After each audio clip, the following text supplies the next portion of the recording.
All right. Good morning. What do you guys say we get started? Just checking out who we have. Let's see. Down Undermaker, Kevin, Martin's here, Kay Fegley's here, Patty, Nathan's here. Good morning. Good morning, Spectra and Gergman. Good morning. This is fun. So we have fiber now. So if you've been watching lately and streams have been dropping and we've been buffering and things like that, I'm hoping that today fixes it. So we'll see. But still getting errors behind the scenes. So you guys are gonna have to let me know how stream's working. We are on fiber. I'm direct connected to the router. But YouTube is giving me an error and I don't really understand why. So see how it goes. Giveaway link is pinned in the chat, so make sure that you get in there, put your information in. Maybe you take home some LDO filament this week. 8K streams? I wish. I need to figure out this issue here first. It's called, so the error I'm seeing says, please use a keyframe frequency of 4 seconds or less. Not exactly sure what that means. So I went into OBS and did some things behind the scenes. Specifically editing the, what's it called here? The keyframe interval. I put it at 2 seconds. So right now I'm not seeing any drop frames in OBS, but YouTube is having an issue. So we'll see. So Boothie, good afternoon. So far, buttery smooth. I like it. That's what I like to hear. YouTube ingest servers have been doing stupid things for weeks. Yeah. So maybe that's what it is. Maybe it's not a me thing. Maybe it's a YouTube thing. But we'll see. Not as choppy. That's good to know. Cragord, welcome. Good morning. Yeah, that's really good. It makes me feel great. So last week we got a little bit behind. We're unable to finish completely the Z-axis. So we'll do some idler work. I've already got those installed. We'll run through what I've done so far and then move on to Gantry. We're going to skip past bed and things like that, but glad you all are here. We'll give a couple more minutes for those that may be joining us late to kind of come in and warm up the coffee. But yeah, this has been pretty good so far. How's everyone's week? My week was nuts. I've been doing probably 60-hour weeks for the last month. And so when I get home at somewhere between 5:30 and 6 p.m., it is eat dinner, it is chat with the family a little bit, and then pretty much get ready straight for bed and restart. I've been starting my days at 0400, getting home about that 5:36 p.m. time frame, and just really putting in the hours. Break's coming up though. So middle of September, I'm going to take some vacation time. And the goal with that time is to not only burn the extra vacation days I have, but also to make some serious progress, not only on this project, but maybe some other side projects as well. Specifically, the one that's over here behind me. That is a BC 250 build that I plan to turn into a steam machine. I keep wanting to say stream. A steam machine so that we can do retro video gaming on the other side of this wall. You stayed up helping someone fix their CC1 with canvas. Oh, is that Earth with a cutout 3D print? It is. So this is one of my first 3D prints that I made on the X1 carbon. And I made this for my daughter. She was in science class, earth science, I believe, and asked if I could make her something to do with earth science. And I found this and I printed this probably 4 years ago at this point. But it is a cutaway of earth printed on the X1 carbon, roughly 2 days to make this at the time. So yeah, cut out a bit of earth.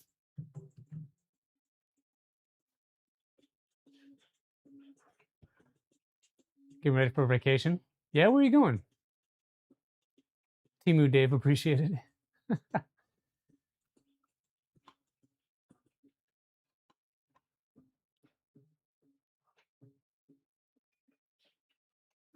But yeah, so that's a print. What else have I been doing?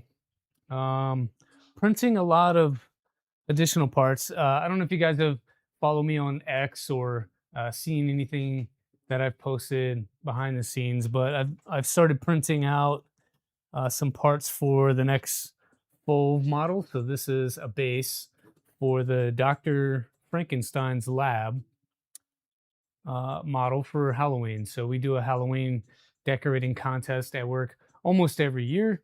And I usually 3D print something for that. So I'm printing the Dr. Frankenstein lab. This is the first two pieces. Each of these, 5.5 hours each. There are four of these. One's going right now. Um, so just getting started with that because the rest of my polymaker just came in on Friday evening. So spent yesterday printing some parts. Today is going to be printing parts, probably doing that for the rest of the week and into next week. And then we'll get to assembling. So I'll make sure I do a short on something like that. Good morning, 10 Talon. 7 night cruise sounds awesome. Um, but yeah, so we'll do a short on that one and just kind of highlight that project. I built one last year. Actually, I built two last year, one for Halloween and one for Christmas. Both were fun. Typically, I don't print a lot of things that are not 3D printer building related. So printing something else looks pretty awesome. Hey, thanks, Kenny. Yeah, we're running on fiber. I've got a direct connection to the router this week. That's what I had last week as well, but the internet was terrible. But we'll see. We'll see what we can get for. Let's see what we can get for upload download. So we'll go over here. I posted this yesterday in Discord, but when I go to speed test,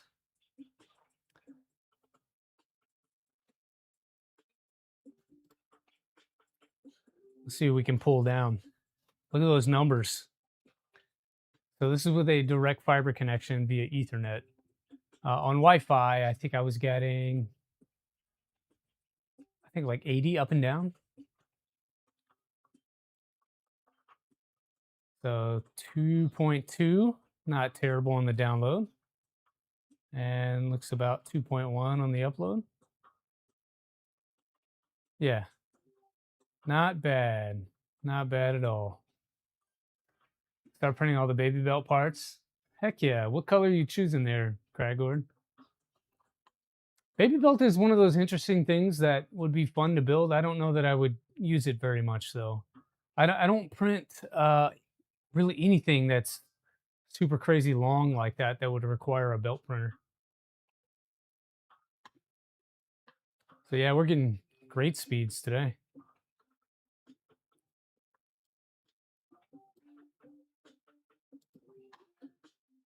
But you guys aren't here for that. We're here for building a printer.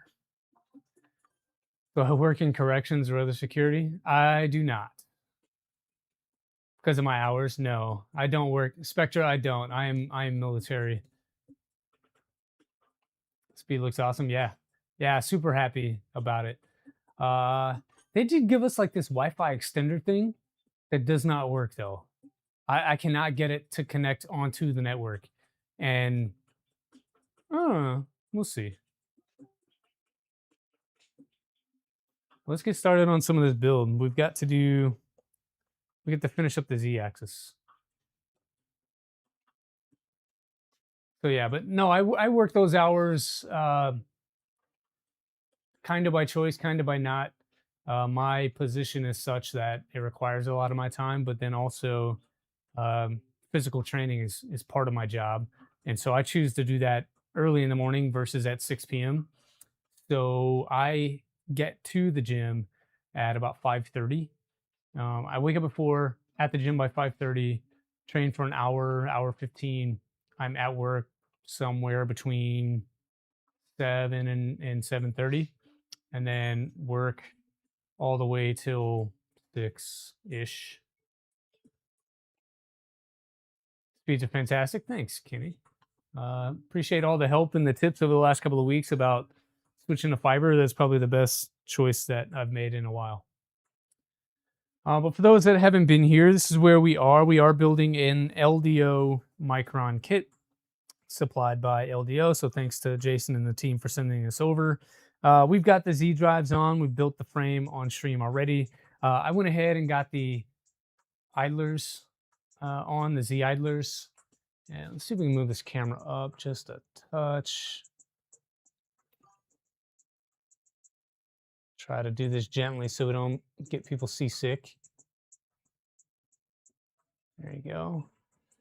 And so we've got the idlers on here. And they all have a little face. You can kind of see this guy in here. He's got eyebrows and a little face. So those are all on, but we'll go through the steps quickly here. So this is where we left off. After stream, I caught a little bit of Steve's stream before I had to run, but it's pretty simple. You take your printed part, you put a couple hex nuts in there, you assemble your idlers like this. It's just a pin, couple washers in your idler bearing, or sorry, your idler gear, and then a few bolts through the bottom to hold things together. You get a little face, install that on the frame. Hopefully you've remembered to put your no drop nuts in there. If you don't, you're gonna have to take the frame apart. I do not do PT as a group. No, Kenny. So I'm Air Force, and a lot of times it is DIY. So you go, you log it, and then move on. There is some organized PT from time to time. The difference is every unit gets to choose what that looks like. So some choose to do organized PT. Others that have a schedule like mine where I can't get everybody together every day all the time, it very much becomes do it on your own and log it appropriately. Cool. So then it wants us to do the bed. I tend to do the bed last just because it adds mass to the printer, and I know that we need to turn this upside down and things to install electronics. It becomes much more difficult to do that with the bed. Not as difficult on a smaller printer like this one. So this is not too bad. But on a larger printer, flipping that thing over with the bed on gets pretty heavy. So we'll just keep that same technique and install the bed last, or almost last. We're going to delay as long as possible. That's what it looks like. The LDO kit, I believe, has this already completely assembled. See if I can find that. Yeah, so here, zoom out a little bit. We got our heat bed here, comes in a kit. And in here, yeah, so it's already put together. There's really nothing to do. So sticker's already on, wires are already pre-done. Kind of the beauty of having the LDO kit. You do have the thermal fuse on there already attached. It's as plug and play as you can possibly get. They even have the sheet stops installed. So it's pretty nice. So that's that. And we'll do that at a different point in the build.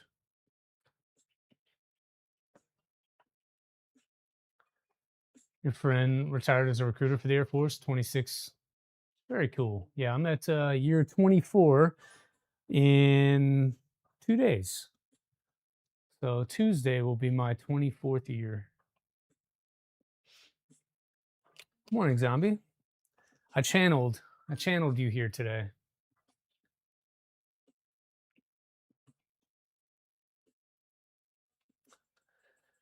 Yeah, so one day we'll get to the right page. Yeah, so all this work here, you can just skip through. LDO has done all of this for us as part of the build. But we can do these standoffs real quick. We can add those in. That'll help your no drop nuts stay in place. And then we won't forget them later. We'll measure it out once we get the bed installed. But roughly 88 millimeters from the rear and 25 from the front. Epic. Yeah. All right, let's see if we can find that hardware. So this is pretty much all the hardware, the entire build. I'm going to add in some pins. These are the Micron ultralight pin set from West 3D. I think they're just aluminum pins, but we'll do that later. I believe I printed the parts to have pinned XY joiners, AB idlers, and front idlers. I don't see standoffs though. There we are. Stainless steel standoffs.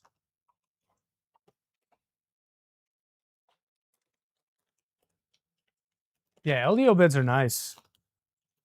They did a really good job. Everything's already done for you. Just kind of plug and play. Retired and became a full-time bowler? Okay. I mean, whatever. Maybe I'll become a full-time streamer. I don't know. Still have to live life, though. And I'm one of those that I can't really sit still. So if I didn't have something to do most of the week, I'd probably go nuts. You missed the beginning. Do I follow the normal R1 guide for the kit? That's what I'm doing. So we have the R1 guide open right now. And the kit doesn't direct you necessarily to LDO site. They do have specific wiring because they already pre-crimp everything. They have stuff in place. And so LDO does have some guides for that portion of it, but the build itself, they want you to use the R1 guide. So that's what we have pulled up. I will tell you that the R1 guide is not complete though. There are still, at the end of the guide, it's sort of missing. So anything about electronics is not included. And so that's the point where I would recommend you move over to the LDO guide and use the rest of that, which is probably why they haven't built out a full LDO guide. Yeah, then they want us to put the bed on. Like I said, we'll do that last. Now we're to the gantry assembly. This is probably where we're going to spend another significant portion of time. So number one, you want to build your frame true and square. So make sure you spend some time doing that on as flat a surface as possible. If that's a concrete floor, like a basement, like I'm in right now, then do that. But better to have it flat and straight. Gantry, same kind of deal. Meant they can use the hardware anyway. Correct. Yeah, and then the order of operations matters too, Zombie. You got a salad fork, 160. Very cool. What's where did you get the 160? Is that from West 3D?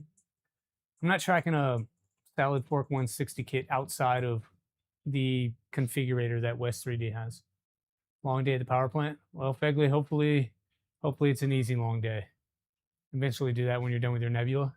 That's cool. I have a nebula project planned as well. I need to go through, make sure I have all the BOM, and then that'll be on the channel at some point. All right. Hardware varies by the kit. LDO kit uses a pinned idler system. Some kits use a through bolt, match printed parts to the hardware. With that statement alone, it tells me that I should probably review the manual before I start printing parts. Would recommend the same to you. Before you start printing all your parts, go through the manual, make sure you have the right parts you need based on the kit that you purchased or the pieces that you accumulated through collecting a BOM. Oh, Fabrico kit. Very cool. Very cool. Just got your salad fork this week. 180. Nice. R-Square Kid, mine is mine's over there. It's the wobbly one. I still need to figure out a frame for it. TBD. I don't know when that project's going to come back. It probably will not come back as a build series. It's probably going to come back as a, hey, I fixed it. Here it is working kind of thing. Send you a DM on Discord, helping a few people. There you go. Yeah, 180 build is perfect, I think. Another like small, I guess, build would be like a 250. We did that 250 Trident. That's actually a really nice size for a, quote, larger printer. 350s are a lot. 350s are a lot. For idlers vary by kit. This man used a pinned idler assembly. Great. Here we go. Doing our idlers. Let me grab those out of the bag of stuff. So I was on Pezla's stream a while ago, and I think it was Tech Jeeper. Tech Jeeper suggested you, or maybe it was Riot. I don't remember. They're like, "Oh, just use filament bags for your parts," and I was like, "You know what? Never thought of that." So I'm trying it out on this build. We'll put all our parts in here and see how it works. Missing electronics, so you have to decide what you want to do. Yeah, so that's the thing with the configurator kit is they don't come with electronics. You have to. Some of the kits don't. I think the West 3D one you can add the electronics that you want.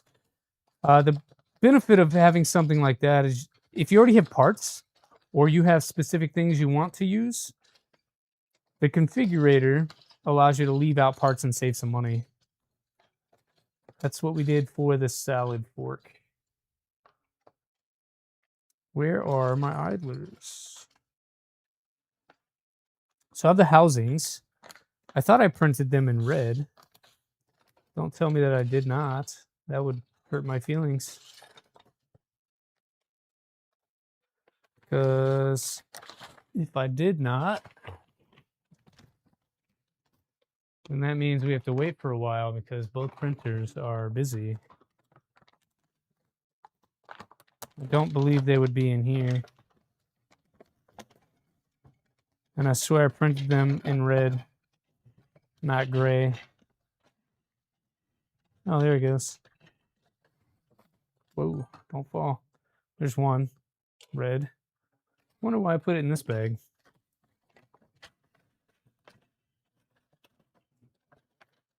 And then we have our idler covers. I've already glued the little red bit in there. That's what you do for everything.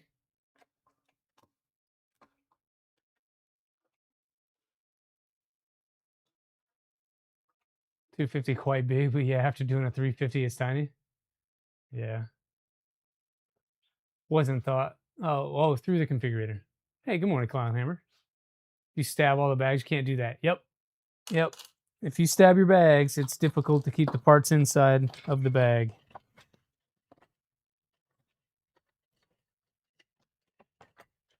Do I think screws can wear out idlers versus a pin? Your V2 uses screws. Do I think? I think there's potential for it. Now, how much of a problem is it? How long will that take to wear through? That's open, I think, for debate. I would. There's an argument to be made that the amount of time it would take a screw to wear through a bearing, you would probably be rebuilding that printer anyway to replace belts and things like that. Bearings do wear out over time as well.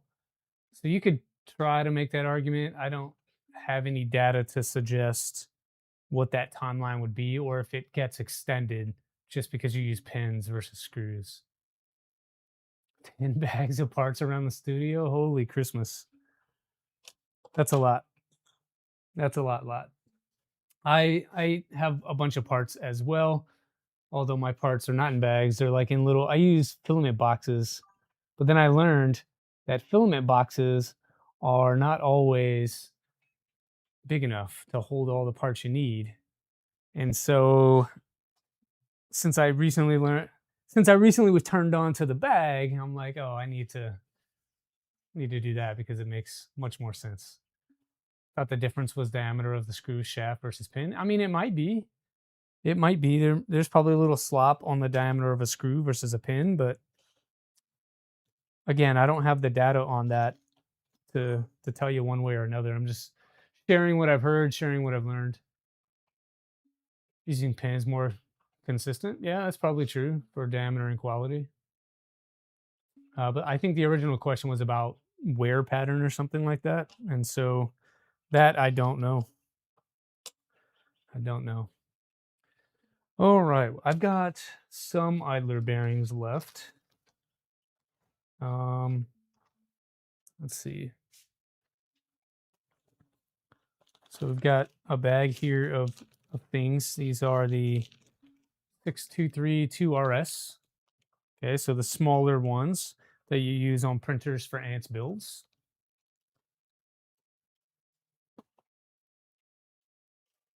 We used bigger bearings inside the Z-axis.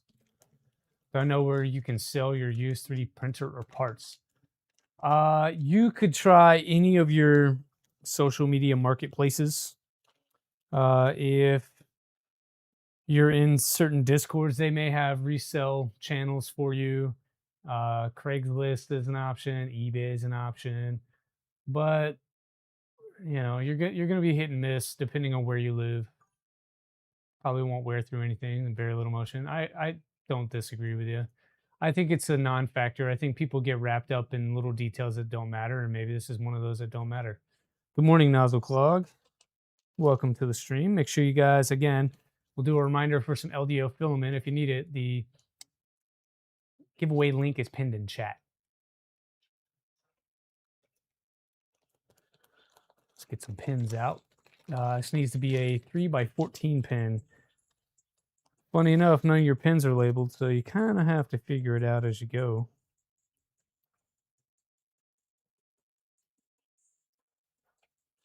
LDO did provide pins in the kit.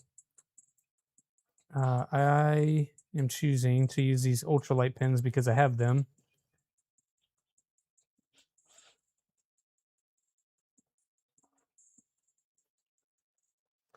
The pins that LDO provided, we used part of them for idlers, the Z idlers. They gave us, for our XY joiners, they gave us these live idlers, which are pretty cool. See you down, Undermaker. Thanks for coming, Phil. Appreciate you. Yeah, there are more standoffs here. Yeah, pins. Here we go. So they give you steel pins. We could use these, but I have the ultralight, so why not? We'll save a gram on our gantry. I need, got a little ruler out. Make sure these are 14 millimeters. Those look like 25. So not that guy. This guy here. That's a 20. So I think maybe these ultralight pins are for AB axis and maybe our Z, because nothing is shorter than 20. So we'll use our LDO kit pins here. I think these are 14. They better be. Yeah, that looks like a 14 millimeter pin to me.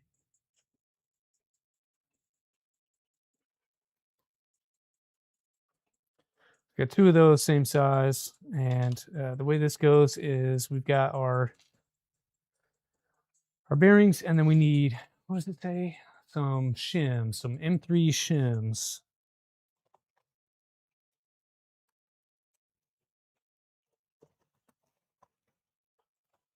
I know we still have them in this kit here somewhere. Is this a good 3D printer for beginner FlashForge Adventurer 5M 3D printer? Are you asking me to compare the two? I don't have any experience with the FlashForge, so I don't know how to answer your question with, in a comparison standpoint, but I would say this is a 180. I think the FlashForge is a little bit larger, so if you need size, this might not be the right choice for you. This is also a build where the FlashForge is something you can purchase off the shelf. So I don't know what your skill set is, Keys, but your skill sets are probably going to matter. If you've never built a printer before, I would caution you on building something like this. It is a little harder than some other builds. just because it's 15-15, and those can get pretty ridiculous sometimes. Okay, so like that. And I wonder if there's a little bit of extra space in this idler, because if there is, I'm going to add a washer in between, and it doesn't appear to have extra space.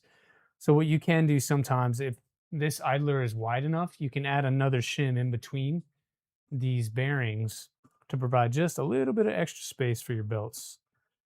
There's not enough space on here, but yeah, we'll do it. We'll go like that anyway.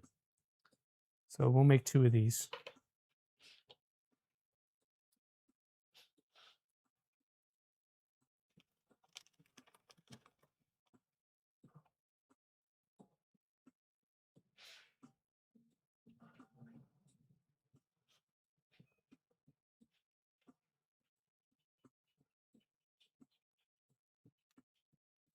I think building a gantry is my favorite part, because this is the part that you really get to focus on and make sure that things are correct. Um, so it's a little bit tedious. It takes a little bit of finesse, but it's my favorite part because it's just satisfying. It really starts to make the printer look like it's coming together instead of just a pile of parts and or an empty frame, you know.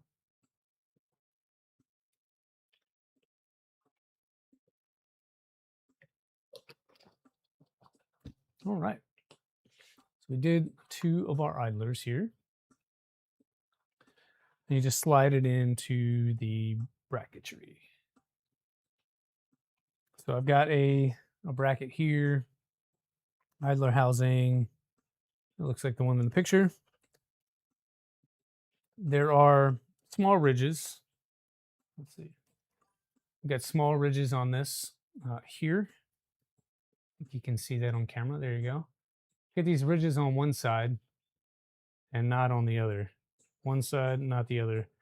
And that's so you can slide this in to these areas here as like a guide, like a groove. And so when I'm mounting this, I mount it like the photo in the manual, and then the grooves on the red piece go to the outside. Correction, to the inside, like that. And you can press that all the way back. And then it has you do the same on the opposite one.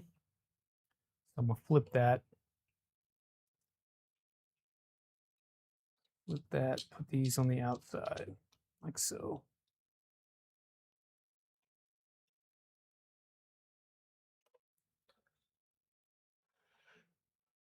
You have a monoprice maker select V2 in pieces. Jumped in the deep end of the pool with your first build, Rat Rig 500. Hey, you're gonna do it, man. Jump right in. Don't be shy. I still have my 300 over there that is not not playing nice. It's been nearly a year since I've gotten back to it. Pretty disappointed in myself. It's a 95% done build, and it's firmware. And I haven't done it because it was pissing me off.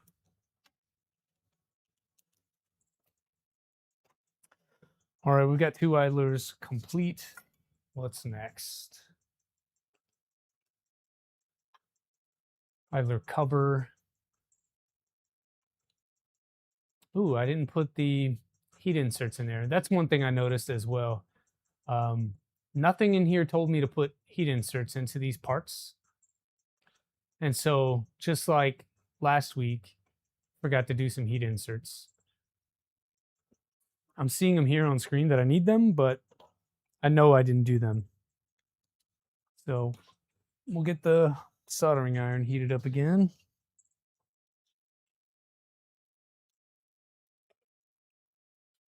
Bring this over.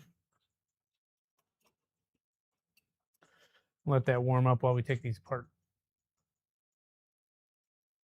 So Kenny, did you finish your rat rig build? And is it working well for you? I kind of got disillusioned a little bit because I saw so much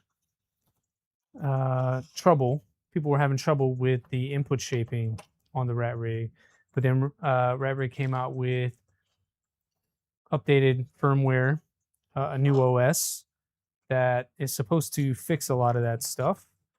I'm just not sure what that looks like because I have not flashed my 300 with the new firmware. I need to.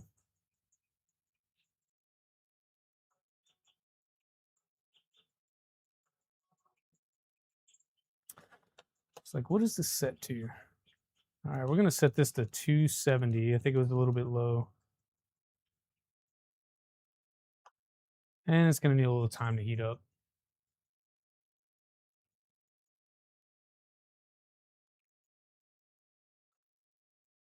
And Keys, what do you think about your monoprice maker select?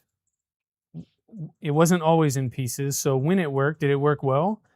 And then second question, why is it in pieces now? Are you working on it? Modifying it?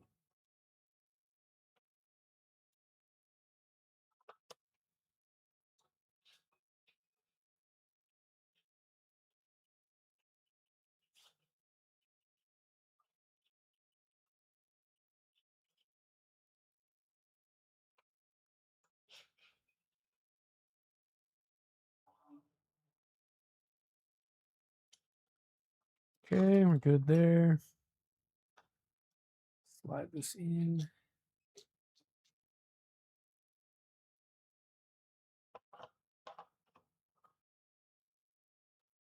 Let's get a couple more done.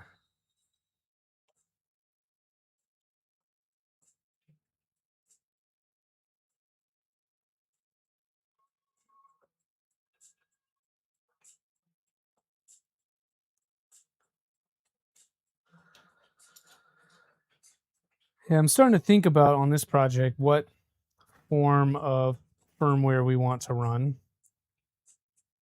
I know that there are versions of Clipper that work differently, but also I want to try out the Helix screen on this. So instead of Clipper screen, I think I want to try Helix screen on this guy. Oh, that's backwards. That, and then we put a cover on here.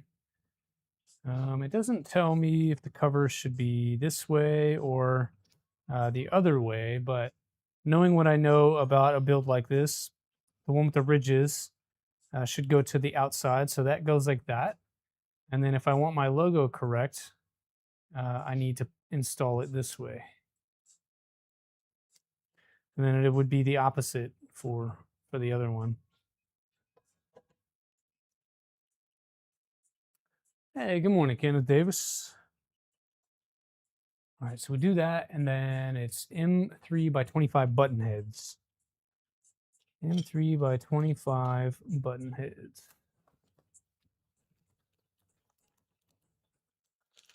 Find those.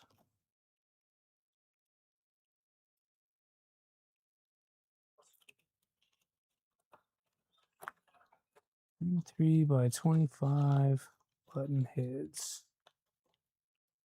Right here. So we need 2 per idler. We'll do 4. All right. So this should go all the way through your part and into that heat insert that we just put in. So I'm just going to put a few threads in there to give us maximum adjustability when we start to run belts and do things like that. So get our tool here. And push that down. I'm going to adjust this until the button head just touches the gray idler cover. And then I'm going to stop there because that's where we get the most adjustability, like so. And so that one will be for that side. We'll do another one for this side. And like I said, these ridges go to the outside because that's how the gantry works. Like this. Now our logos are not upside down.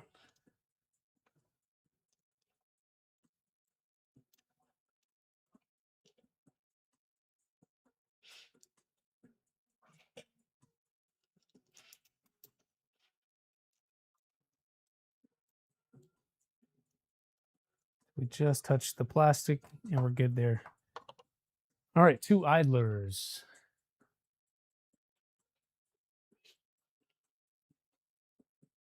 We'll close these ads on here. Idler A, Idler B, looking good. Now we're doing, looks like B drives. 16 tooth pulleys, 14 millimeters from the motor face to the pulley teeth. So again, just above the hub there and just above the flange on the upside down one. So let's make some room. Going to move this frame back a little bit. We'll get down with some motors. All right, gone ahead and removed those from the box. These are the long shaft version of the steppers.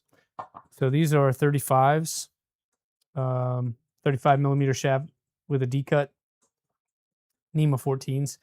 This is the standard motor for a Micron and what you'll find in the kit. There are parts you can print, and I almost did this. I nearly did it. I talked myself off the ledge because I didn't want to complicate things. There's a version that uses 17 millimeter, or sorry, NEMA 17s versus NEMA 14s. And I've got extra motors and things like that, and I really wanted to do it, but I talked myself off the ledge for that. So that is something you can do. It doesn't seem like it would be too different, right? Just you're going to probably impact your rear area on your printer a little more because those motors are slightly larger. But I told myself I wouldn't do it. I wouldn't do all these crazy mods and whatever, because generally that's where I get stuck. And it just delays the building process. So we'll keep this one relatively tame. Only a few crazy parts. These are the ones I printed. This should fit fine on there. And then for the other half, I think I printed them in teal.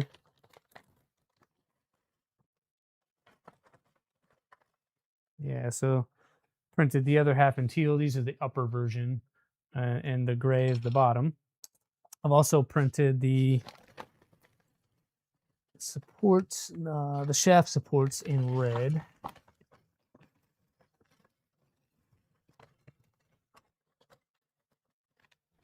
We got 2 red shaft supports. These take a small bearing and just kind of lock it in place.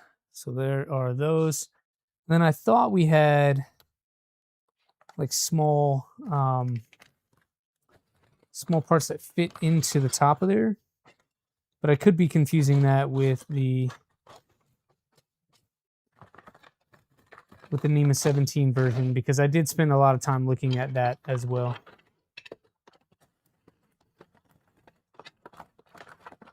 Yeah, so I think that's what I was looking at. But yeah, so these will go on here like that. All right. First we have pulleys, and for pulleys we can use the 2 idlers that we had last week. And Penguin Makers was here last week. He pointed out that there are only enough grub screws in the kit for a single grub screw per pulley. You're going to use a ton down here in the base for your Z drives, and then you'll use 2 more here for your AB motors. So before you shortchange yourself and have to go back and steal some, only 1 grub screw per pulley. We're going to put 1 upright like this. And we'll put the grub screw side towards the flat of the shaft. And then the other one will go upside down, again, with the grub screw towards the flat side of the shaft. Good morning, wife. Hello. We're building down here today.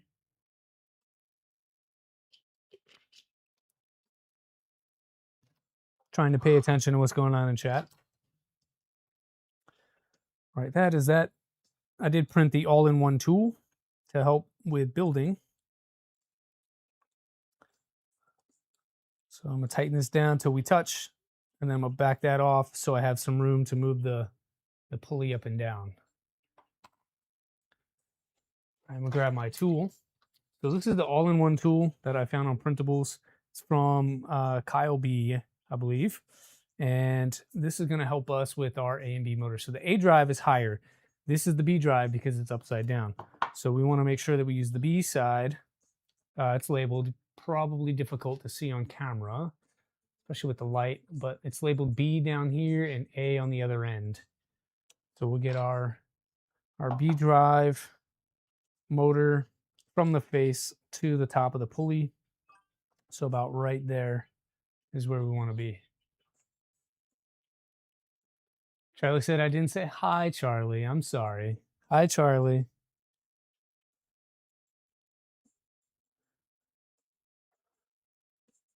It's about right there.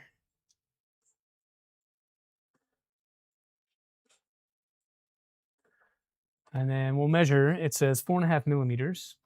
So get my small measuring tool from the face, and we just need to eyeball that. It looks a little high to me. So bring that down.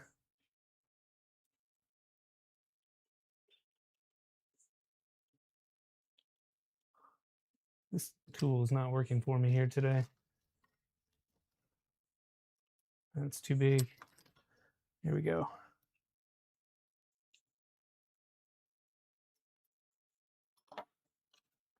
So 4.5 millimeters to the where the teeth begin. So about right. And you can adjust this after you get belts on, but we want to get close if possible.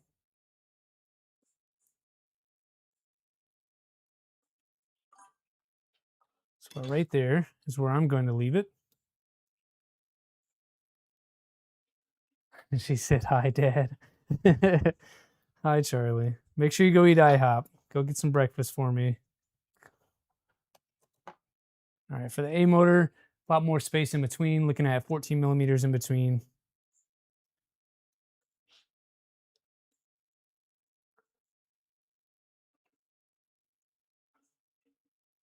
So again, tight down to the shaft and then back maybe a quarter of a turn. So you have some tension, but not too much. Want it to be able to slide, but not slide off. So if I push on that, still not moving, tells me I need to go a little more. Yep, still. There we go. There's some drag on there. It's not gonna completely fall down. Get our tool out. See how this works. It's going to the top of that hub. About right there. Give that a small tension, and then we'll measure out. Looking for 14. And that is not quite 14. That's about 12. So either this is slipping when I'm working on it, or that tool is not exactly correct. So I'm seeing about right there is where I want to be. So we'll tighten that down. I do have extra grub screws over here that we could add to this. And so I'm going to go ahead and do that. But no, I think the G2 kit. So I was thinking in my head that the G2 extruder might need them, but that's a kit that has its own grub screws and everything. So I'm gonna add these additional ones into the extra holes here just to make sure that our pulleys are super secure and do not move.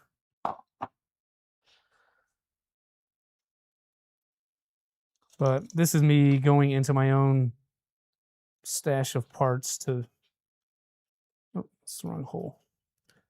Going into my stash of parts to make sure that we can do this a little more to my liking. Okay. Benito. What else? All right, we've done that. Now we get to do our bearing stacks. What's that card? This is I don't know, it's kind of an all-in-one thing here. So it's like an all-in-one thing I got from Facetic. They sent this to me as part of their 10-year anniversary thing. but it's got a lot of different specs on it. So on one side, it's got a millimeter ruler. On the bottom, it's got 4 inches. And then there are other specs on here like wire gauge size diameters. There's a screw measurement tool here, a pinout for Raspberry Pi, angle gauge, Ohm's law. There's a little bit of stuff on here about a clipper config. So it's pretty helpful, I guess. And there's a length checker here for screws as well. And I just use this because it's closest to where I'm at and I can't find my small metal ruler. And this is the one that I had sitting right here. So I'm just using it like a ruler. I don't know that you can get one anywhere. Like I said, it came from Pathetic. Right. Bunch of bearings, bunch of washers and shims, and some M3 by 25 millimeter pins. Like I said, I printed all my lower AB stuff in gray. But this is also where I'm interested in trying out the CNC bits we have. So give me 1 second. See if I can find those pieces.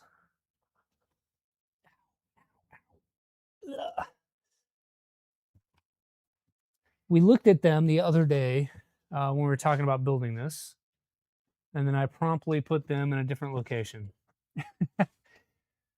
like I normally do. So those parts are on this shelf somewhere. I'm not exactly sure what I did with them, but I had some CNC parts I was going to try and use for this. I want to compare them to make sure we're good, but also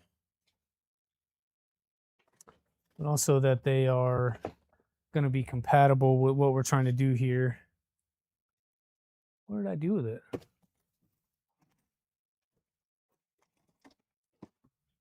I know it was in a small box.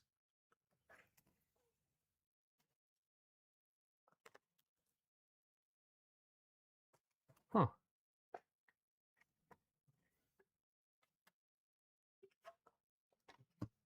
Well. Oh, did I put it under this? No. This is the downside of moving, is that there are still boxes and things everywhere, and I'm not exactly sure where I put stuff all the time. It's kind of annoying. What is this? That's not it. Huh. Well, I don't know what I did with those parts right now. So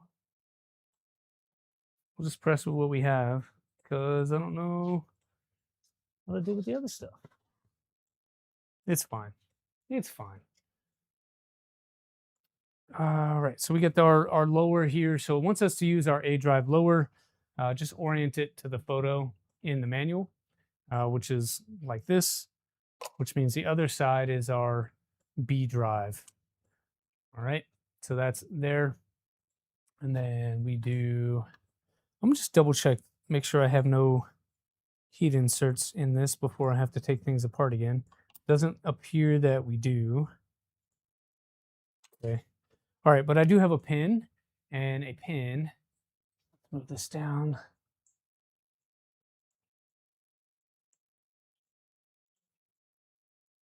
Get you zoomed in a little bit.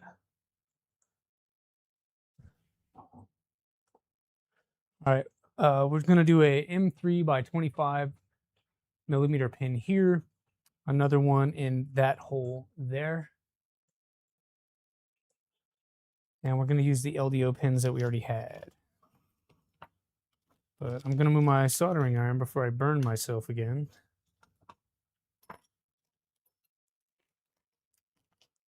So we'll get some bearings out. And then I've got my shims here.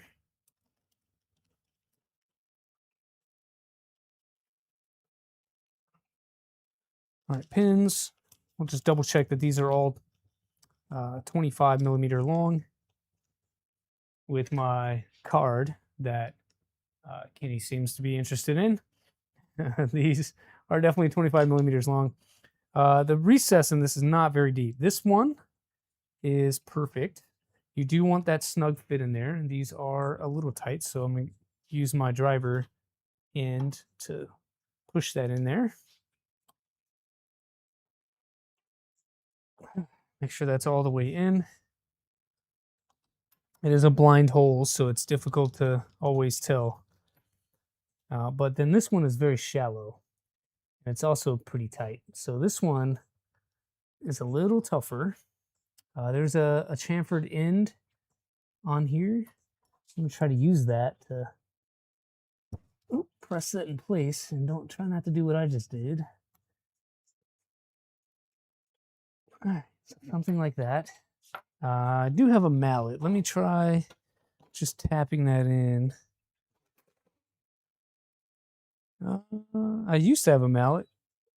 I bet you somebody took it, and I know who probably that was.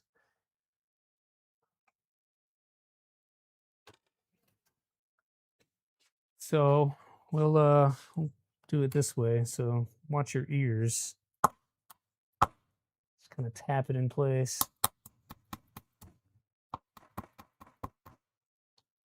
All right, good enough. That one is in there, and then we're gonna do shim, bearing with flange down, bearing with flange up,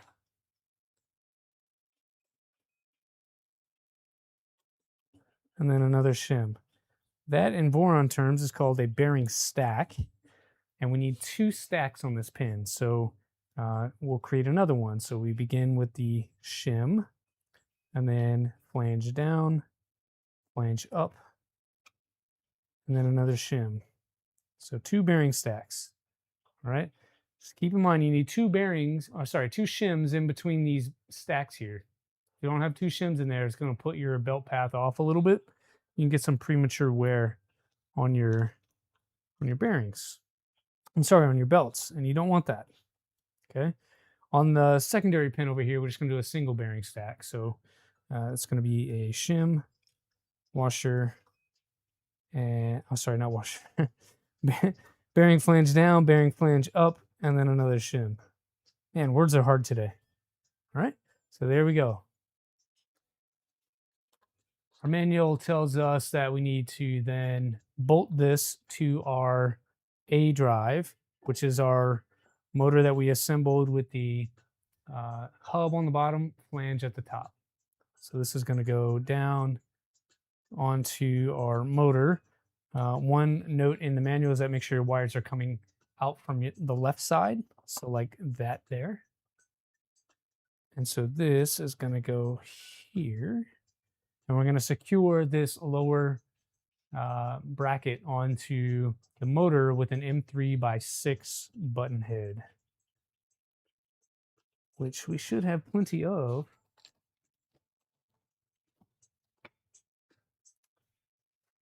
Got some 8s, and there are 6s here. Use one of these to secure that on. It's one of the differences on a Printers for Ants build.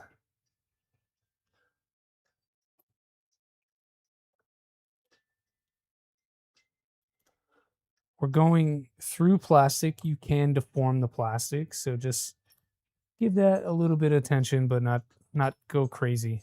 To double check, right? So your extrusion for your rear x-axis is going to go here and come this way. Make sure that that follows along with your wiring coming out the left side of your motor.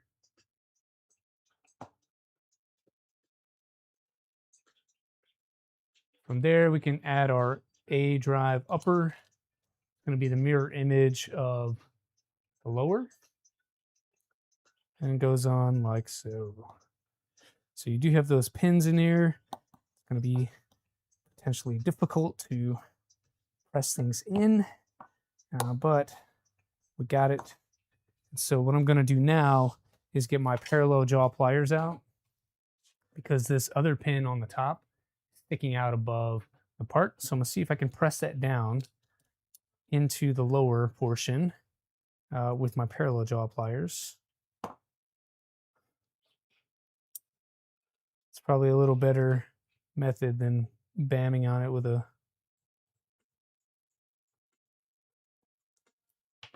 a driver. So there's that. And then if you could do the same here. But what I'm going to do is just use this flat face of my pliers and just use that to press down on this pin and just make sure that it's fully in the slot. And that's about it as far as it's going to go. So mine is going to stick out a little bit. I'm okay with that. Just make sure they spin freely and nothing is bound. And then I'm going to look through there. And try to notice that my pulley is in alignment with my bearing. And you can see that on camera. That's pretty accurate. And then if you can, look across and make sure it's aligned with this one, this upper bearing stack as well. And if so, then you probably have a good setup. Now I know for sure there are toppers that go onto this. I just don't remember what color I printed them from. I hope that I printed them at all, but that is surely something we can print later.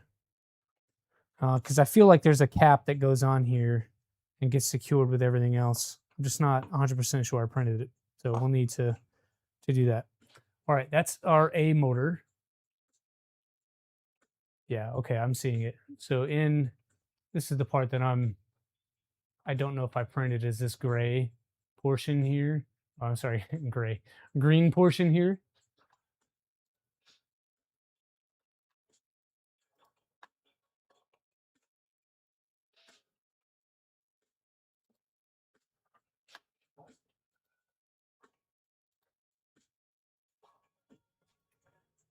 What color did I print that though? I think I printed it in gray. Like I'm trying to avoid just dumping everything out of these bags, but I really don't see those parts. I'm not sure that I printed them.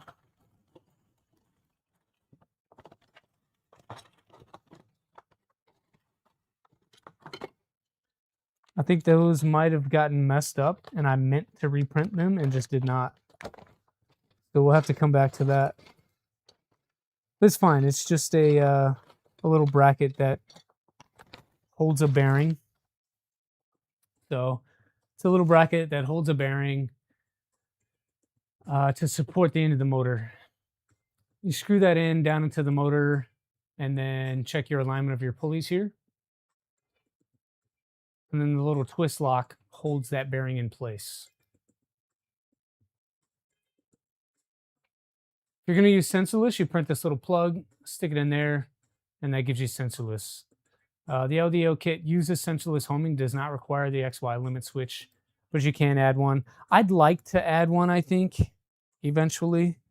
Sensorless has not always been my favorite. I'll leave it at that. Okay, let's build this second one here. So looking at this one, very similar to the last one, it's just flip-flopped. So this way, we'll get 2 bearing stacks on this one and only 1 over here on this one. But we'll still use our 25mm pins. This is much different than before. So we're gonna press this one in with our plier. Just want to get it in there so it doesn't fall over.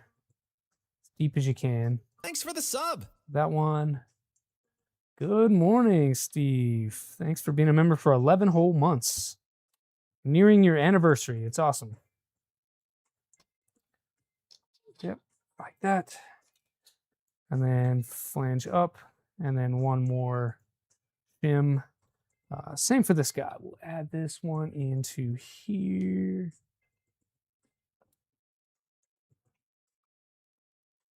Just press that in. Try to. Like I said, these are pretty shallow.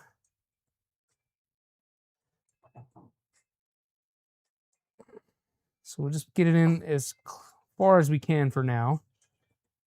And then this is where we got to pay attention and do 2 bearing stacks. So flange down, flange up. Yeah, I didn't get that in far enough. This is where we use some percussion to make sure we're good. I'm going to use the end of this driver. All right. And then we'll do 2 shims in between. We'll get everything lined up when we add the top, and we'll press that in with the jaws.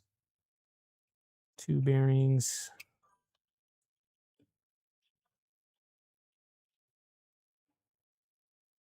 Come on, baby. Like so. And then 1 more shim at the top.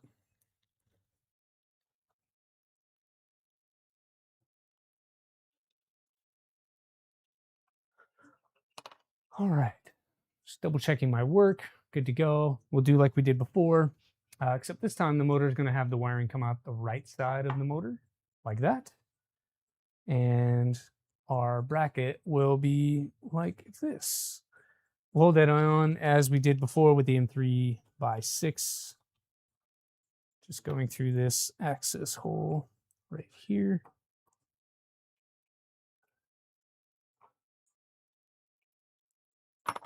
Again, wiring coming out the right side. Add our upper onto the top of that.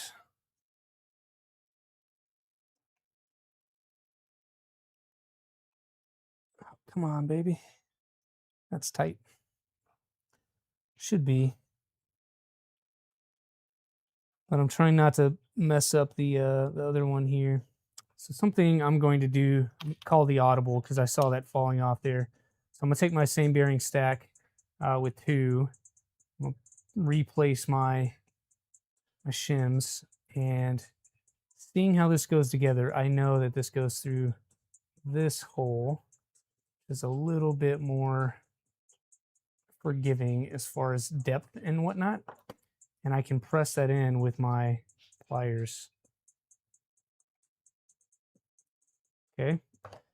And then we'll add on our shim. Okay. And I'm going to do the same for our other bearing stack here, because I could not press those in as far as I would like to. So I'm just take that out and we'll add it on to the upper instead. This, I can use my pliers to press that in a little better. So by hand, it goes into the top a little easier, and then we can use the plier to press it in the rest of the way. And then from there, I can just use my motor as the handle to get it in. Once we get those holes lined up, use my pliers again to press things into place. So we'll go 1 notch bigger, and then we'll squeeze that together. Oh, didn't work.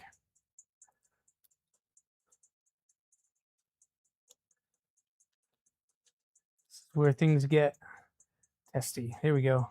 Got it like that. And I'm just gonna squeeze that together. We'll do the same on this side, but using my hand to get that in there. I'm gonna use my pliers to push that down.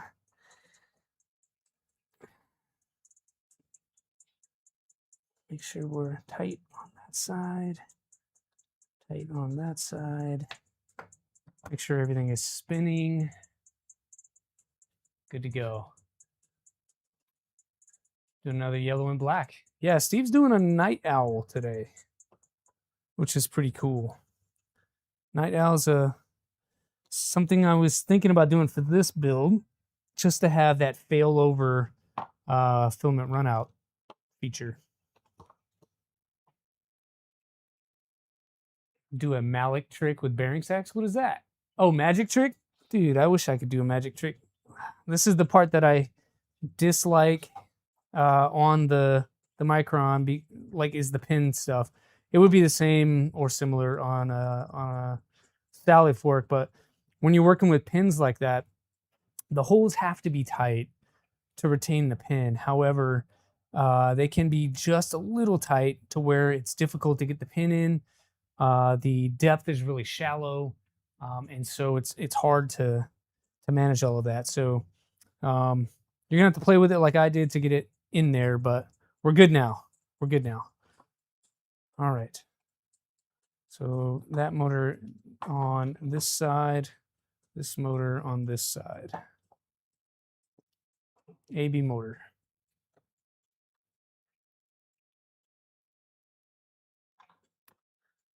All right, over here we've got B drives. Again, I need to reprint those parts. We'll come back to that later. But we have an A and B drive mostly. We could probably add the hardware in there. That way I don't forget it later. What are they? M3 by 35s. Those are here. 25, 20s, 35s. So 3 per motor. Just going to add them in. That'll hold things together-ish so that we don't forget.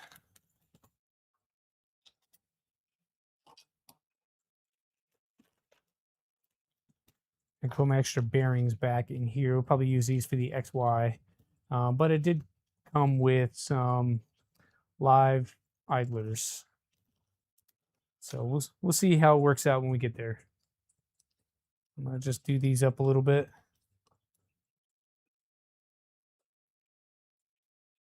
About 1 hour-ish to the giveaway. We're going to go, maybe, we'll go right up to Steve's stream today. And then I'll raid you guys over to Steve. Have one stack on the bottom while the other on the top is what you meant? Yeah. That's essentially what I should have done. Would have been a little bit easier instead of fighting with it, but yeah, those are things you kind of learn in real time.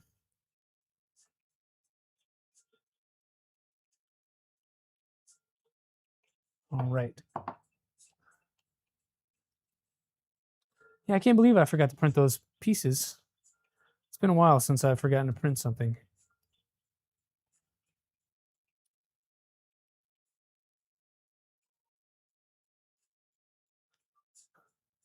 But yeah, it's kind of a chill day. My family's about to go to breakfast. It was cool that they dropped in though, and we're able to say hi and whatnot before they leave. But they're going to go eat some breakfast, and then my mother-in-law needs to go to the airport. So they're going to take her and go do that stuff. And we get to hang out and build stuff.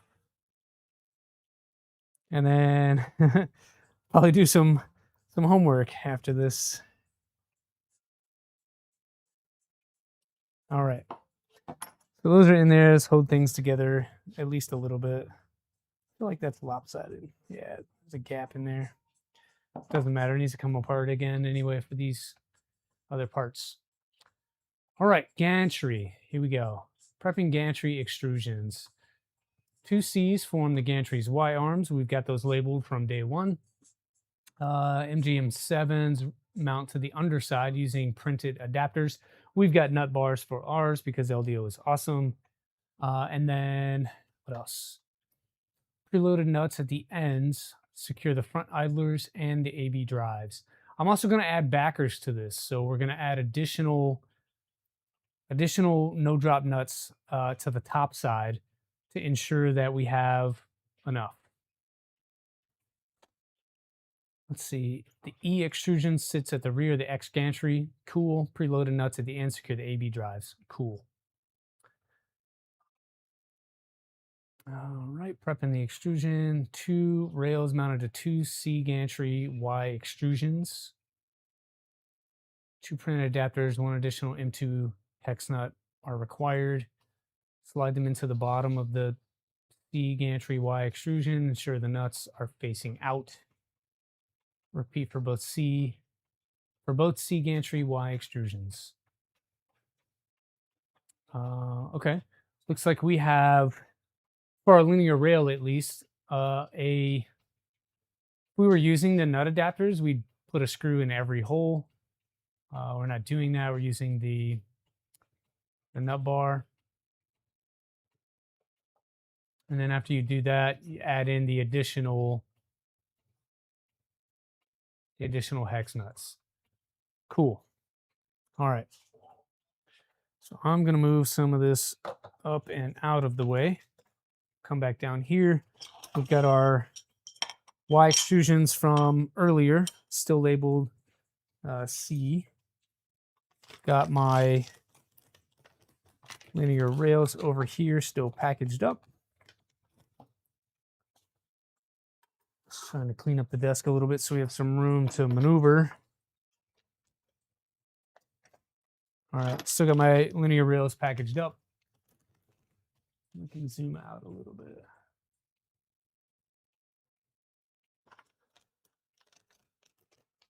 Cut these off.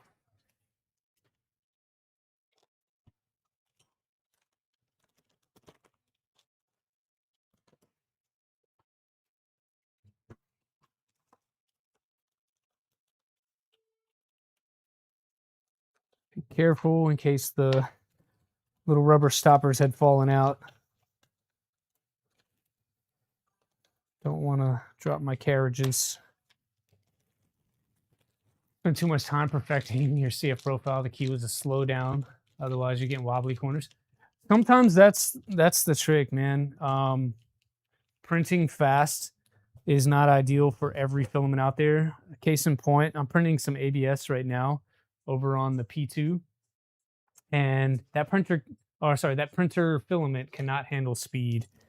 I was printing at normal, unchanged, stock Bambulab profile generic ABS speeds. That filament doesn't like it. It gets gaps. It looks pretty terrible. Here's an example. It's going to be probably hard to tell, but there's an example. You see that rough textured surface? Because it wasn't fully melting the filament, right? We're just printing too fast. So I need to reprint this base plate. But this is a good test print in ideal real conditions to see what it's going to print like. It did not turn out well. So I've since adjusted it, printing it a little bit hotter, a little bit slower. And when I say a little bit, I mean I 50%ed everything. But you get something like that. You can also get, so like this part, it might be a little harder to see. It's already warped, number one. So I need a little more bed heat. What's up, Icon? And then also, if I get this in the right angle here, let's see if you see this. Right through here, it's really difficult to show you on camera, but right through here, you can see some cold extrusion. It's also very stripy. So you can tell that the heat was not right. So it can happen. It can happen. Generally, I don't have that issue with filament, but this particular one, I did. All right, I'm gonna add a little bit of grease to this, just to be sure. It's got my EP2. I'll go through one of these holes.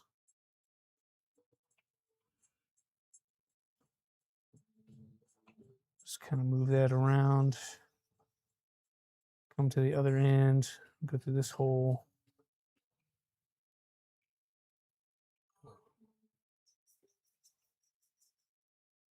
Just needs a bit more time to cool off. Yeah, like you can print too hot as well. Color change at layer 20-ish on that part. Yeah. Hey, Skyrim. For those just joining us, we got a couple now, so I'll repeat myself a little bit. We're doing an LDO Micron build today, so just getting the gantry together, trying to make a functioning printer. Working on the Y rails a little bit right now.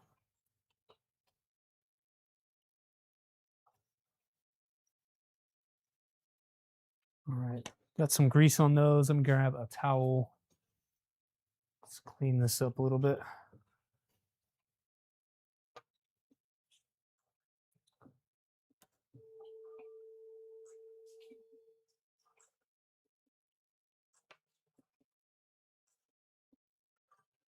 LDO rails, these are pretty good. I've not had a bad experience with LDO rails. I mean, they're not top of the line, high precision, crazy expensive linear rails, but they are more than adequate for what we do as long as you take care of them and maintain them, clean them from time to time, that sort of stuff. These are LDO rails, though. These are the MGN7s from LDO. There's the part number if you're looking for the part number.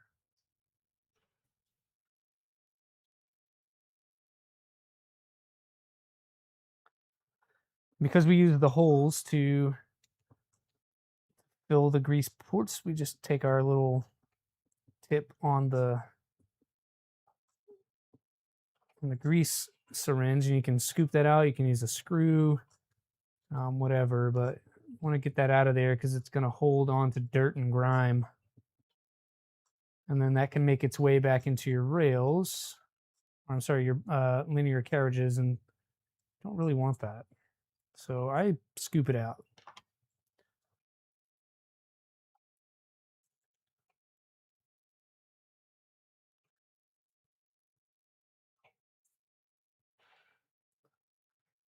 What up, Penguin Makers? We were talking about you a little bit earlier. Saying thanks for the tips on the grub screws.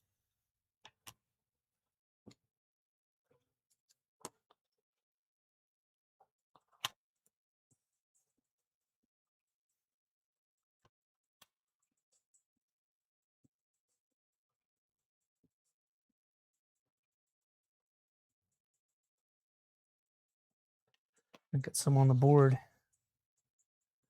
But these R2 preload. I'm not exactly sure what the preload are for these.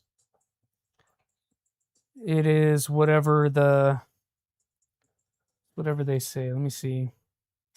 I know they're all the same. It says Z0, so I think the preload is 0.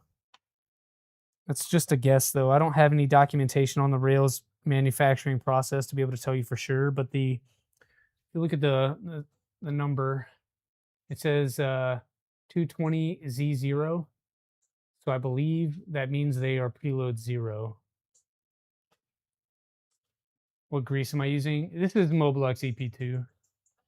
Yeah, it's in a syringe that you can find. I think I got this from West 3D. You might be able to get it at other places. I think KB3D sells some as well. But yeah, just your normal resellers will have this in a syringe. It comes with the tip. It's already preloaded in here, so it's really easy. What's the lightest preload LDO makes? Yeah. Yeah, Z0. I think they go up to a Z2. Is that right, Steve?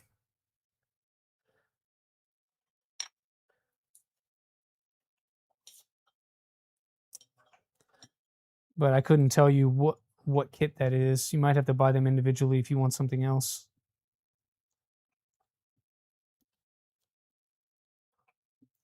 Come on. There's like this little piece of tape. There we go.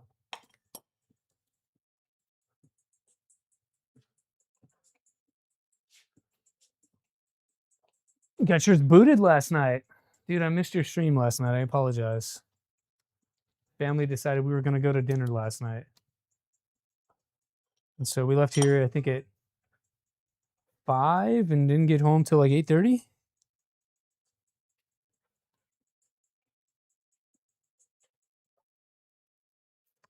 All right, nut bars. Should have in your kit, you should have 2 more. These go in here for your Y. Like that. Perfecto. We've got one additional rail that we're going to use for our x-axis, but that one is a 9H. Preload is Z1, since we're talking about preload and stuff. So Z1 preload on the X. That does not have a nut bar because it's a 9H. So we may have to print one. Okay, that's on there. We can just add these here, and we'll make sure that the labels are correct. So we'll flip that one upside down. And then all I'm going to do is try and line up the holes to what makes sense. And then it looks like every other hole is going to get a M2. What did I do with those?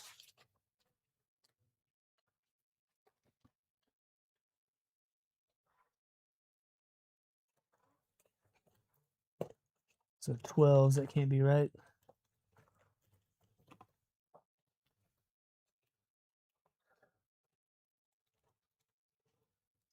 I should have better organized this.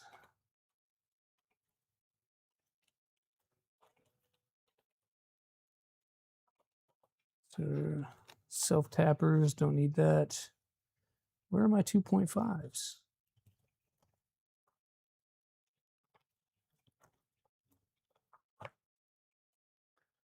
There's 6 in there.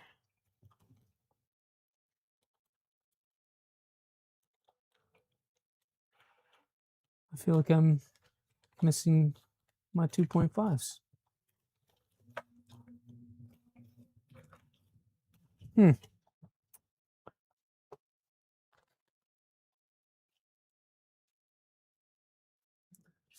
not on the desk. Definitely not on the desk. And the 2.5s I just found are not enough. Oh, it's under the keyboard. Under the keyboard.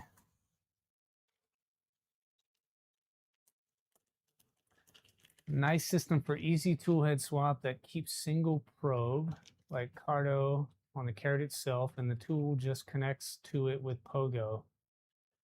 Well, Steve just finished up a Vertigo build that uses a Pogo pin type system for some of the connections. I don't know of anything offhand that uses Pogo pins for tool head connection.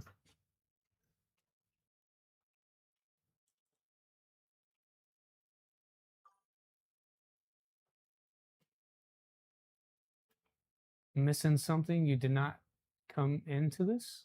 What do you mean? What am I missing? Hi, Pez Liz. Good morning. I don't think I'm missing anything. We were talking about Pogo pins in preload just a little bit ago. I think what Damien is asking about is probably like a tool changer type thing. That is nothing that I have built yet, so I'm a little less familiar with it. I'm familiar adjacent, I would say. I don't know offhand of anything that has Pogo pins. Because they don't work as well over time, from what I hear. They wear out. A lot of sense to save money, keep EBB and probe on the carriage, rest and to it. Agree with you. I'm just thinking of like, is there an open source resource I could direct you to that would get you that sort of capability? I can't think of one off the top of my head, but I also don't know every single project that's out there. Hey, good morning, Tulsa Skin. How are you? Building up on the gantry now. So we got AB motors, front idlers, just doing some Y rail stuff here, trying to get these mounted. So making progress. The goal for today is to get this gantry done. Admittedly, I had forgotten to print 2 parts, and my working machines are printing right now. Ooh, but Liz, I got something for you if you're still here. All that Polymaker that I got the other day. We're printing our next project. So because you guys are here, I'll show it off. We're printing our full Dr. Frankenstein model for Halloween. So each of these, 5.5 hours each one, so 11-hour print just for this. There are 2 more of these I need to do, plus all the other accessories that sit on top of this. And if you ever built a full model, FULV, you'll know that they are massive and require several kilos of filament to print. Also, several different colors of filament to print. So super excited to get that going and printed. So far, so good. I think these came out really nicely as far as print quality. So Polymaker always printing very smooth, no issues at all. I mean, this is not even ironed, but that came out so nice. I'm doing well, Coastal Skin.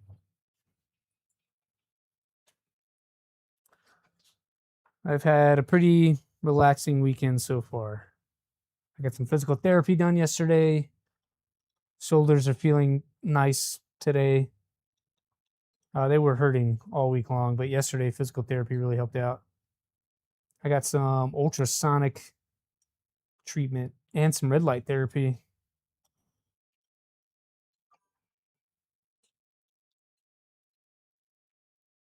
Looks good. Thanks. The printer did all the work. I just hit go.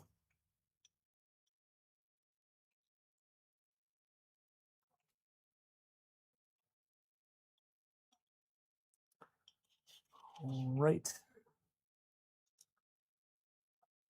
I just like to get them all in first, loosely.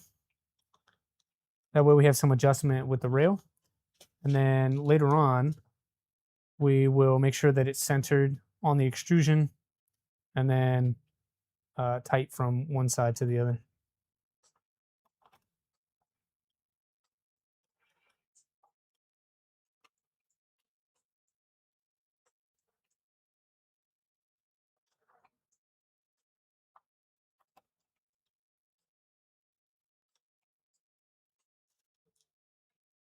A lot of little M2.5s. Hey, good morning, Danny. How are you? Doing a micron. This is not going to be a tool changer, though. That's insane. I'm glad you got yours working again, though.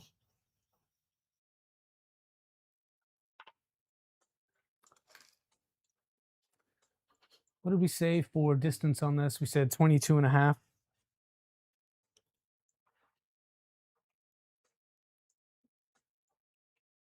About right there.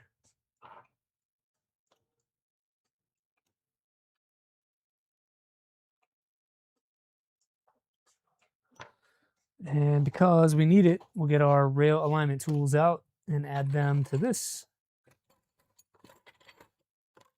Because we want to have straight rails, of course. Add that there, add that there. And we'll just double check our distance. Still looks like 22.5. On the other side, do the same. We should have the same 22.5. And we do.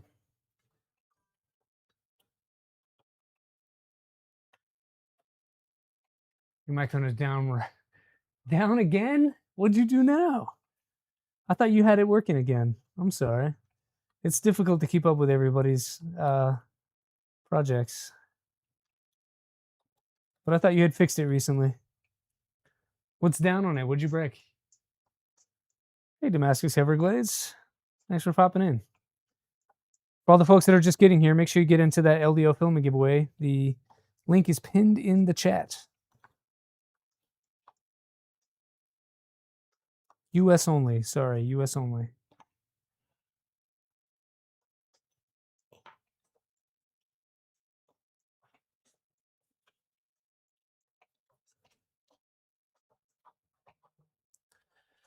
All right, so I go through once, just getting them snug, and then I go back through and add some pressure to that. You do have to be careful. They are small, tiny screws. You do not want to strip these out. It's going to be difficult to get your rail off if you ever need to. And then if you strip out the nut bar, you have no security for your hardware.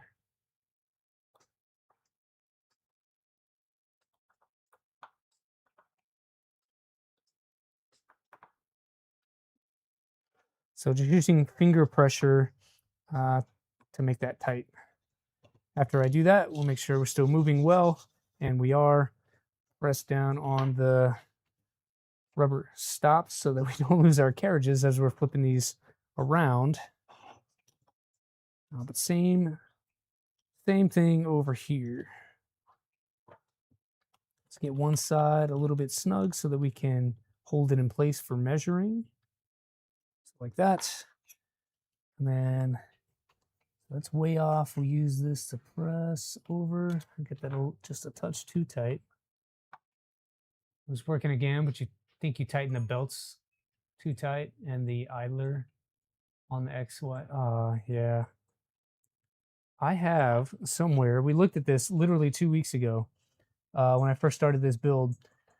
I have an CNC kit for the AB drives, the XY joiners, and I don't know what I did with it. But it's essentially R1 parts that are CNC'd. And I don't know what I did with it. I really don't. It's in a little brown box, but all of the little parts and pieces I have are in a little brown box. So it's kind of annoying. Oh, guess what I just found? Never mind. I'm talking trash to myself, but look, it's even labeled Micron R1 CNC AB parts. And in here, there are your XY joiners. You can tighten these as much as you want to. You won't destroy them. There's the lower. These are the AB parts. And it even has front idler and Z belt. And then all your hardware down below.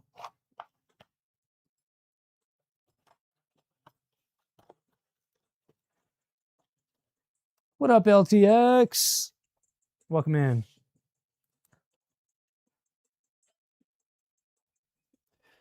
All right, again, measure both ends of this to make sure we're even, and we're at 22.5. Those are nice. No, these are sweet, Danny. Words matter. Nice is just not good enough. Nice is not nice enough for those parts. So it's a little bit of a luck that I didn't print the parts, because now I can swap these plastic bits for those CNC bits after I print these. So I guess there's a bright side.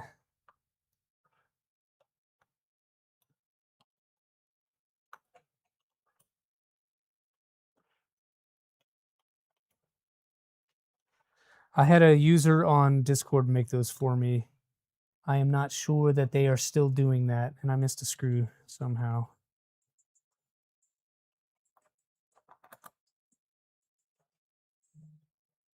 Yeah, I think Projects and Dad's Garage, Alex was asking me where I got them and whatnot, because he also has a Micron and often tinkers with that thing. I'm pretty sure that member that sent those to me does not do it anymore. So I'm reluctant to share their info. I'll reach out to him, though, if you're interested in picking up a set. Okay. That's still moving well. Some extra grease on here. I like to do a double sequence of tightening so we get it snug, and then we really use our fingers to tighten those down and make sure that things are tight.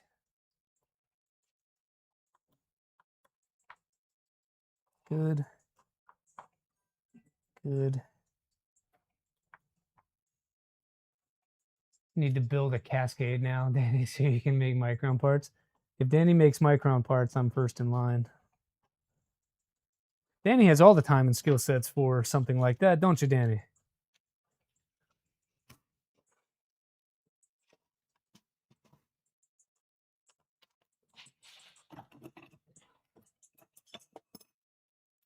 Uh-oh. It's just getting a little out of hand here with the parts. I'm do a little cleanup. You got to CNC some frame braces for your Micron. Ooh, I got some of those too. Check it out. I got to paint them. But I got some frame braces as well. And I think I'm going to paint them like a hammer tone. Someone did share with me the paint color for the space gray frame. That paint is like $27 per can, which is fine, right? But if I ever scuff it, scratch it, whatever, I don't want to pay another $26 just to do a touch up. So I bought some higher end rattle can stuff from the Walmart yesterday. Cost me 10 whole doll hairs. You're doing the same design? No, you had your logo cut into your frame braces. I think that's pretty awesome. I didn't think about that. I'm not that fancy.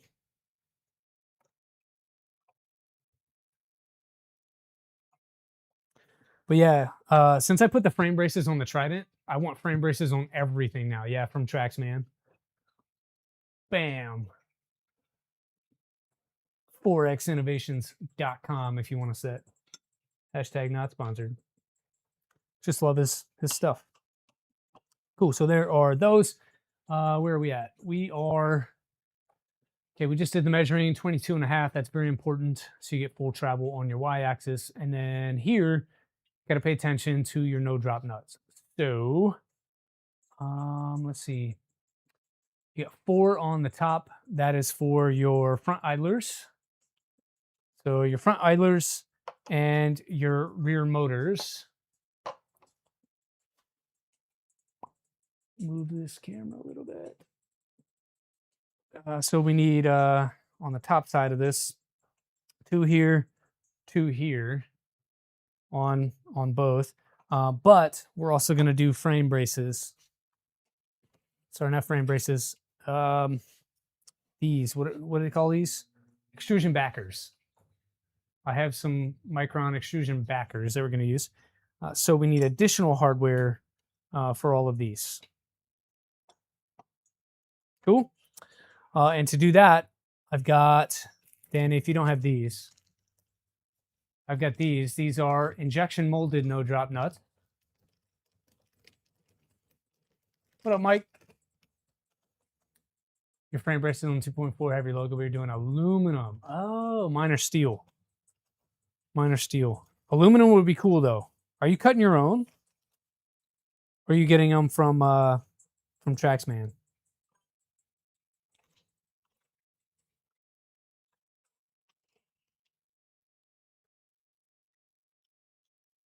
Didn't know they had the titanium backwards. I don't know if these are titanium. I think these are aluminum.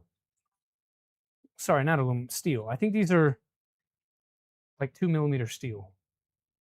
I want to do my ruler. Here we go. Let's see. Yeah. Yeah, these are like 2mm steel. These are not cutting your own on the Makera. Oh, very cool. I'm gonna hit you up. I need a set. But yeah, I got these. Ooh, maybe I got these from DFH. I don't remember. It's either DFH or I got them from West 3D.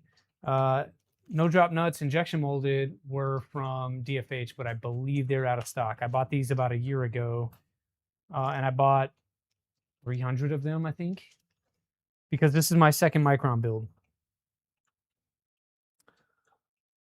I did print out a bunch just as part of this process, but I have not used them yet. I printed them just in case these didn't fit in the LDO frame, but they actually fit perfectly. $200 in aluminum. Well, maybe it'll help you recoup. You should cut yourself some X, Y, and AB parts with that extra aluminum. How many do we need for the braces? It looks like 1, 2, 3, 4, 5, 6, 7, 8. 1, 2, 3, 4, 5, 6, 7, 8.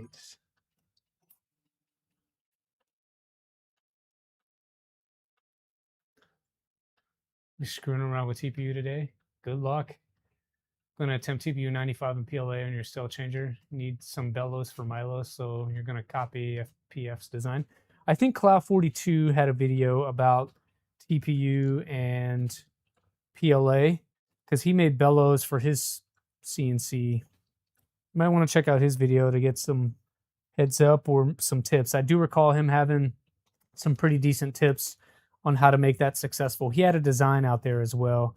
I don't know if it's open and free and all that kind of stuff, but it'd be worth your time to watch that video. He's also a really good, entertaining fellow. We need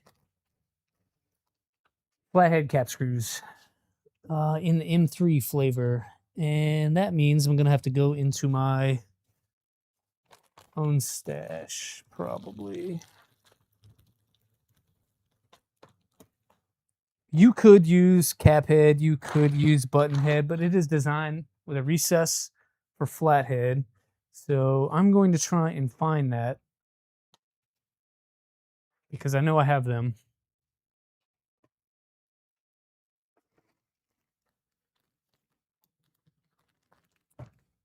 What did I do with them?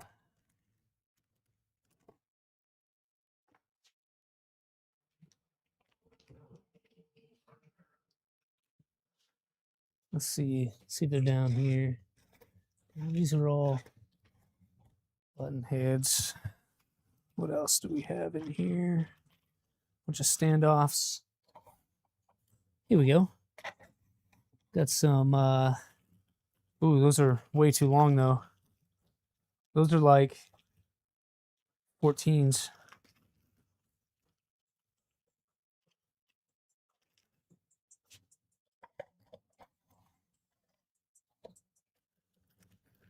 Same for those. And here we go. We got some black ones in here. Oh no, that's not. Those are ultra thin wafer head. All right, time to break into the other stash. Ooh, old knees. Ow. Okay. Ultra thin. Those look like flathead. Wow. Oh man, I did a hell of a leg day the other day. My knees and stuff hurt. Knees and hamstrings hurt a lot. If you have an Alro near you, you can get remnants way cheaper than ordering online. Get aluminum for $3.50 a pound and have a huge selection of plate and bar stock. I've never even heard of Alro. I also don't do a lot of CNC, so I know that was probably intended for Danny, but that's a really good tip for those that might want to do some CNC. I know I've wanted to make Hera Z1. I would love to do some CNC. It is a different beast.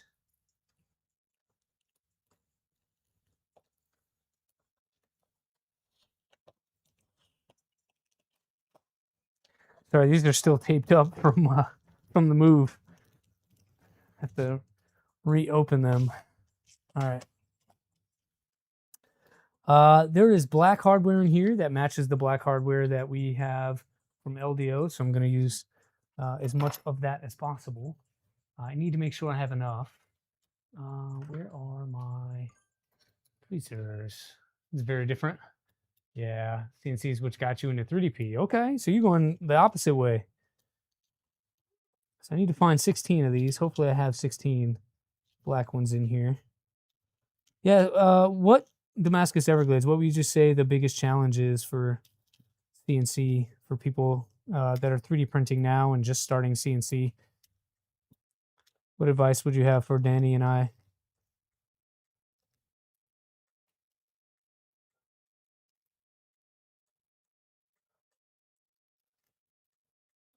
It looks like 5, 6, 7, 8. 1, 2, 3, 4, 5, 6. Oh no, I'm short 2. Oh no.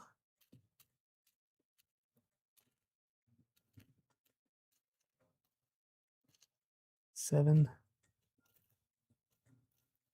8. We'll see. See if that works. Your friend runs a machine shop in town. Talk to him about making some parts out of titanium. It's nice to have friends, especially friends that have expensive tools. You're also printing a positron and deposition sound speakers. A lot of content coming. Great, man. I love your content. I wish I was as good of an editor as you. It is so difficult to work my schedule and then be a content creator. I would have no time to sleep. I'm sure you don't either, though.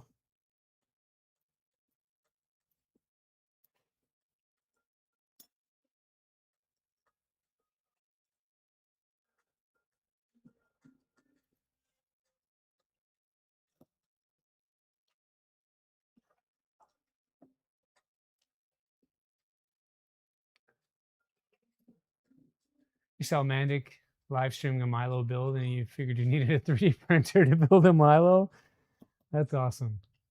That's how it works, though. Like, so many hobbies have overlap. I think Mirkera is a great entry point. It's like Bambulab with a whole ecosystem. That's true. I've seen that as well, which is why I even got interested, was because Makera seems approachable. Now, whether that's true or not, or maybe I'm just overconfident, I'm not sure. But it does seem approachable. We'll let Danny decide that one. A better streamer than you? Dude, we got to get you on stream with me sometime and talk shop and build stuff. We'll turn you into a streamer. Don't worry about it. I just like to talk. That's my only skill set. Talk a lot for work. And so being able to banter and or free flow from one thing to another, despite the number of people that are here, is a learned skill that anybody can learn. Did I tighten that too much? Because I just want to slide it a little bit.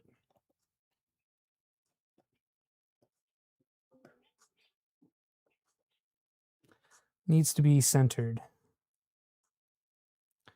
Visually centered. That's all I want.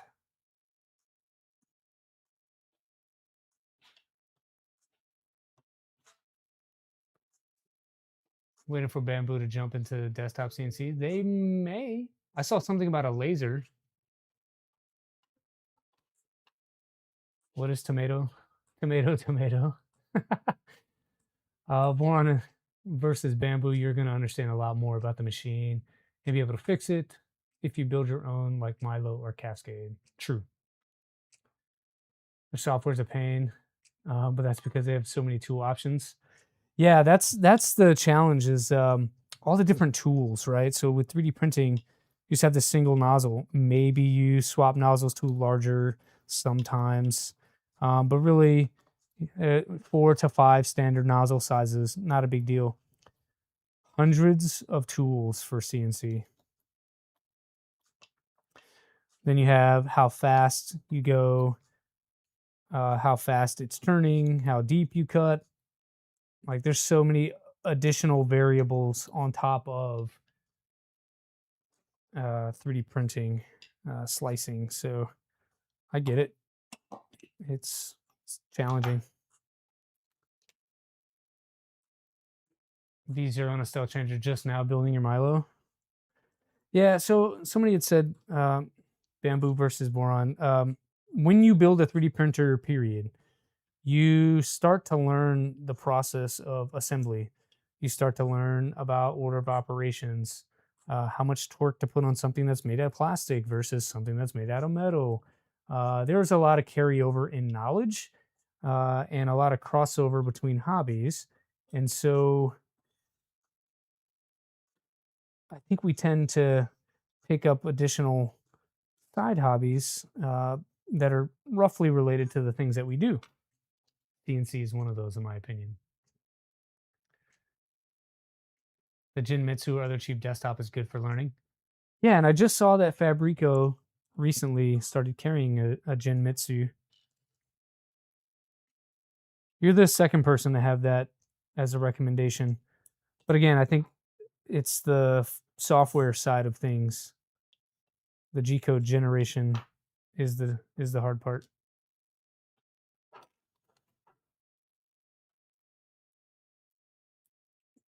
CNC is a big rabbit hole. Yeah. But so is 3D printing. This is the gateway drug. Mikera does cut down on variables with the material profile, but it's like generic. Yeah, that's what I assumed. So to get you started, but you can refine it from there. I think that takes a lot of the work out of it too, though. Just having a starting point is super helpful. When you don't have any starting point and you're brand new, it makes it much more difficult to even get started. I'm gonna use my second one to align these nuts for this other one.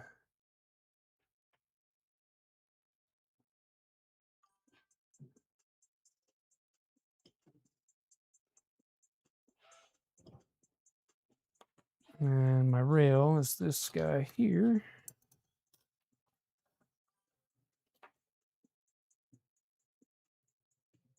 One second.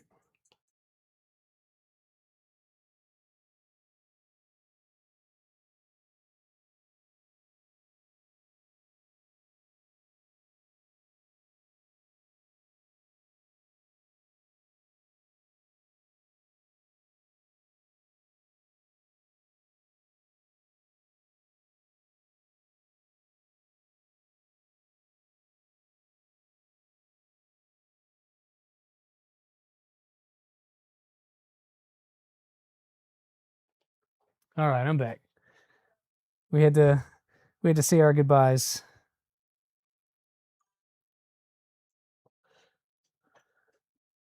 Let's make sure these are all lined up.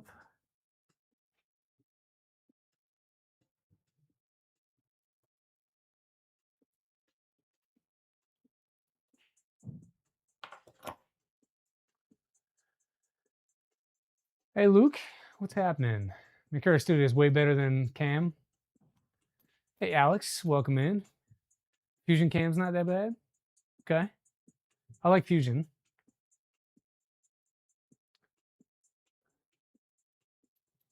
Pot calling kettle black, CNC versus 3D printing. I like a lot of CNC stuff. CNC is sexy. I'm just not good at it because I've never done it. And I'm so afraid to go down that rabbit hole and acquire another hobby. I barely have enough time for this one. And if I didn't stream, there would be nothing holding me accountable to the dozens of projects that are hanging out in the background.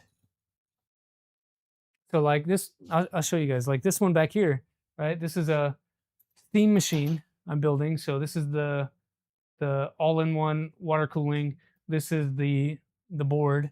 This is the printed case with the power supply and all that stuff. I just need to finish assembly and then program that thing, get it all set up and download games and all that stuff. But it's going to be a retro steam machine for the other side of this wall. So the family and I, my girls, can play retro games or any games. That board is basically a cut down PS5. So I'll be able to build that whole steam machine for less than 200 bucks. CAM works on top of SolidWorks for mills. Hello, Reth. Thank you for blessing us with your presence.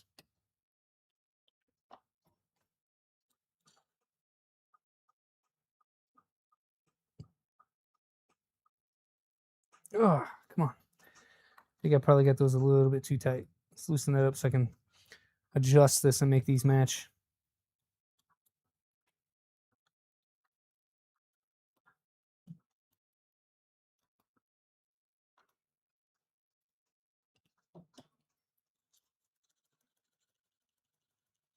Oop, too much. Right there.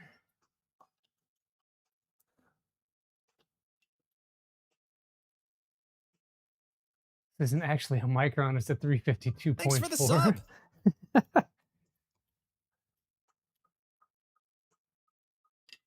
I'm just 7'10". Yeah, I doubt that. I'm 5'10" all day. 7'10" is too tall. That's the only thing you're gonna be looking at in the eyes at 7'10" is other dudes.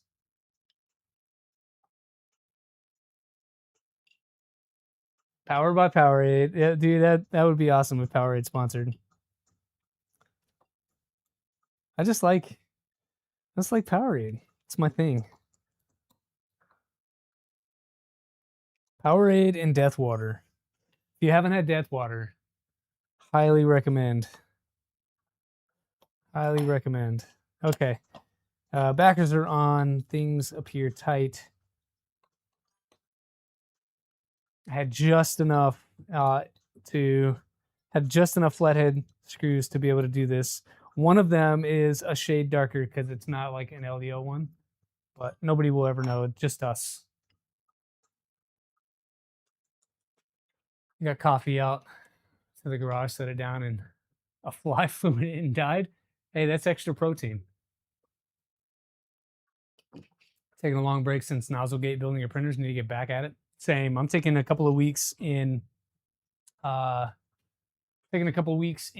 September to get after some project stuff. I'm hoping to have this done in the next couple of weeks. We'll probably finish mid-September, and then shortly after that, I'll have some time off to really focus on other things. I need to get the rat rig back running. I need to work on salad fork over there. The X1 carbon needs some love, some serious maintenance, and there's some other. The FL Sun needs to get back at it because I need it to print me a trash can for work. And it's the only printer I have that's like circle. It's the only Delta I have that's big enough. It's also got the height. I think it's 300 plus in height, but also 300 around, which makes perfect trash cans. You ate a bug yesterday while walking. Now that you left Cali, you can drink more water. I drink a lot of water. This is water. It's just got a little bit of what's that stuff? Like the squeezy Kool-Aid stuff to make it taste good. Hopefully not a bumblebee. Just carried in your original Merc 1 frame with Beta Nebula. Nice. I still need to do that project as well. Thanks for reminding me of that one. Okay, so I know that I need a couple of points back here, and we need 2 for each. What is it? AB drive, and then also our idlers. So 4 on each end, and then 4 underneath at the bottom as well.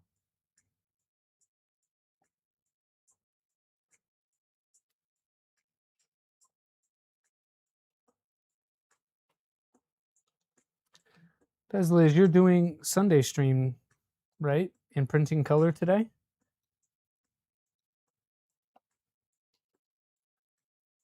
I haven't printed anything worth sharing, but for those that do like to share your prints, Pez Liz has opened up her Discord to people to be able to post their makes, and then she usually reviews them on Sundays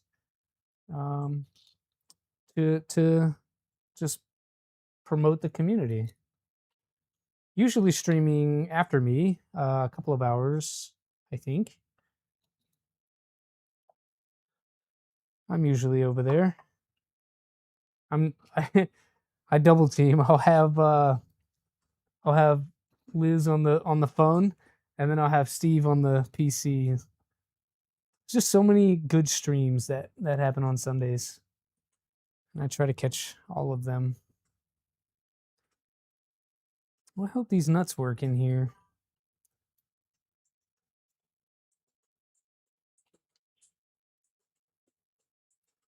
Titanium plates worth adding? That's debatable. They're not titanium. I believe they are steel. But are they worth it? It's debatable. There's some research that shows, so if you look at the titanium backers for the full-size printers, a lot of data is captured. There are graphs and charts and things you can go and look at. For the smaller printers, I have not seen that same level of research or testing. So I hesitate to say yes or no. But they make them for it, and it can't hurt. So even if the benefit is small, I get a small benefit.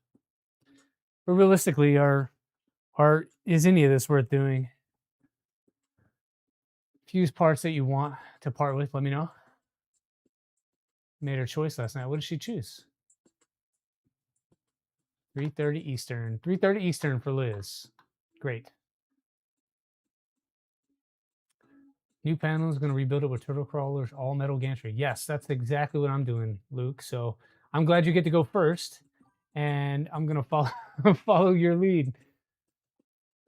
Try to learn some tips and tricks. Trying to get some repair printers done before we open the store. We got 2 classes today, so minimal time to work on the printers. Yeah, maybe a class could be how to repair printers, and you use one of your printers as the example. I don't know, just a thought. Your store, you do what you like. All right, so those are on. I don't believe I need anything else here. We'll just go back to the manual real quick and double check. 2 bottom in the front and behind. 2 on the, or sorry, 4 on the top. And we've got that as well. Should be good. Pink and blue, BBP.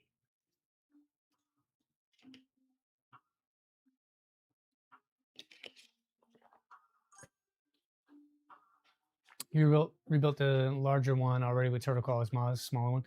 Yes, mine will be a smaller one. I don't have room for a large Ender 5 Plus.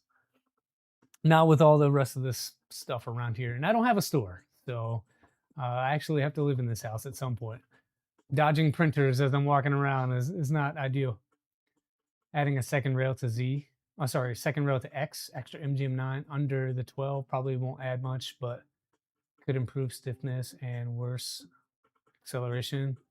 I've seen that kind of stuff. I think that's a little bit more of an old school fix. I've seen that in the past, but it's been a while. I'm not sure if that's the recommended method anymore. Okay, so now we're going to do our rear gantry extrusion. We need some 4 in the top, 4 in the bottom. Don't forget to preload the nuts. And then we start assembling things. Okay, let's do her up. And then we'll probably give away some filament and shut down the stream. How's that sound? See my basement I have room? No, no, no. Listen, listen. Where I'm talking to you from, right here, where the camera's on the other side of that, like that's a stairwell, right? So right behind the camera is the stairwell. On the other side of the stairwell, I really want to make that just a chill, relaxed space where we can retro game on the BC 250 that I'm building. There's already a plasma over there. I've got an old school CRT over there. My daughter brought her little tiny kid chair down. I need a couch. I need like a recliner, and then like some ambient lights, maybe a rug, coffee table, and just make it like a chill, relaxed space that we can come down and do like family hangout game night. That's what I want to do over there. There is more space kind of over in this corner, like behind the HVAC, but that's really sort of storage. And then there's like a hallway on this side that connects the 2 spaces that I want to keep clear as well. I really don't want to junk up the place. And so I think I'm at max on printers simply because I got to move them at some point, and I don't want that ass pain. It was a huge pain. I've done it twice now. It absolutely sucks. It is not fun to move 25 printers. Used to have two MGM9, now it's a single 12. Anyone tried that? Not that I've known. Maybe somebody in chat has tried a double MGM9. I know that's how it used to be, but probably because we had crappy rails before. Now that we have good rails, I don't know that it matters as much. Probably induce some binding if they're not absolutely perfect. RGB lights can provide ambient light. You're not wrong. The rat rig is on that side of the wall because it has to be. There's just I had to move it to assemble all of this. One day I'll do behind the scenes and I'll show you the setup that I have, but the rat rig can no longer fit right here where it used to. RGB plus infrared LED. Ooh, that's a good idea. Night vision. I think I would want like UV lighting to make things glow. 25, nice collection. Yeah, RGB slot cover, thanks. 25 is a lot. I won't say that they all work. I would say slightly more than half of them are actually in printing condition right now. No major damage during shipping or anything like that, but one is still in flux project that got stalled. I need to get back to Virtu. A couple others need some updates. I stole some hot ends off of them, that kind of thing. But yeah, it is what it is.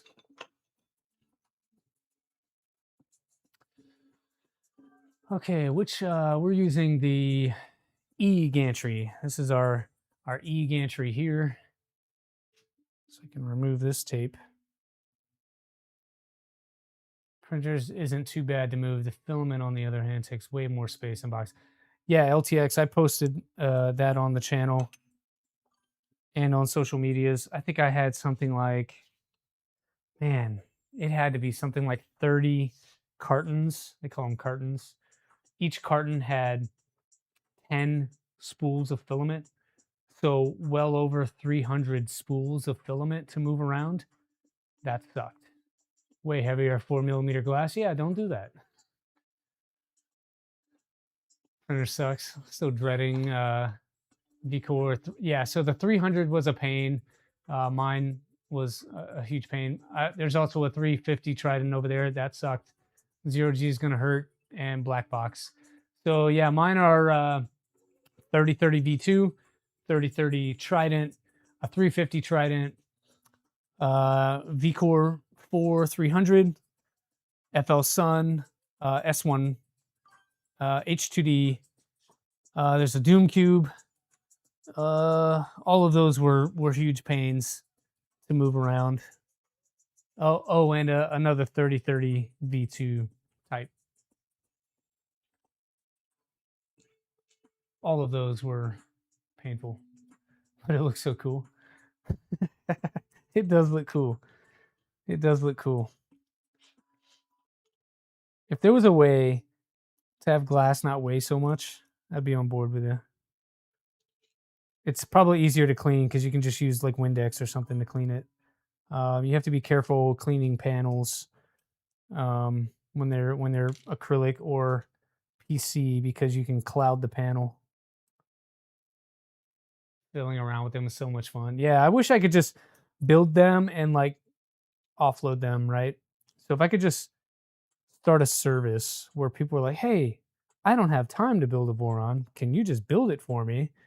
I think I would be more on board with that because after I build it, I'll be like, here you go. Crap load of LP records. Ooh, yeah. My buddy does. He had, man, I don't know how many, hundreds that he got from his dad after his dad passed. And they're like stacked in his house. I'm like, dude, how did you move all this? It was a lot of records.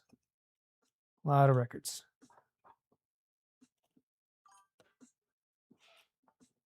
So I'm just going to place these in the center of the rear rail. And then as we add on our AB motors, we can just slide these into place underneath. It's pretty easy access to do that. Just need robots to move them. Yeah, I need AI to come and move all my stuff. move to the other house, you're going to give all your filament to the local school and start over. I thought about it. I really did. My local school where I left from, could not take it. They didn't, most of it is ABS, and they don't do that for obvious reasons, right? The fumes, plus they didn't have a machine that could open air print it. All their stuff is open air. Um, so they couldn't take it. My PLA I could have given to them, but honestly, I don't have that much PLA. And so I ended up just taking it all with me. I couldn't find a place in time to take it all.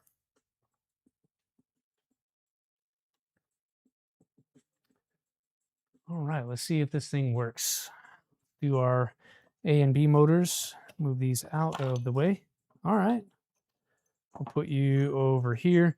I will swap these out after stream. I'll probably do the CNC stuff on here. And then we'll do this over here. This goes in between like such. Just kind of slots in there. I'm not going to do it up tight. I'm going to do it up snug because we need some flexibility in here to adjust as we get things in place. Helped a friend move here. 2,000 LPs? No thanks. So far, BitNuts is the only one who asked. Yeah. Yeah, I don't know that my local shop here does anything like that. They do repair for sure.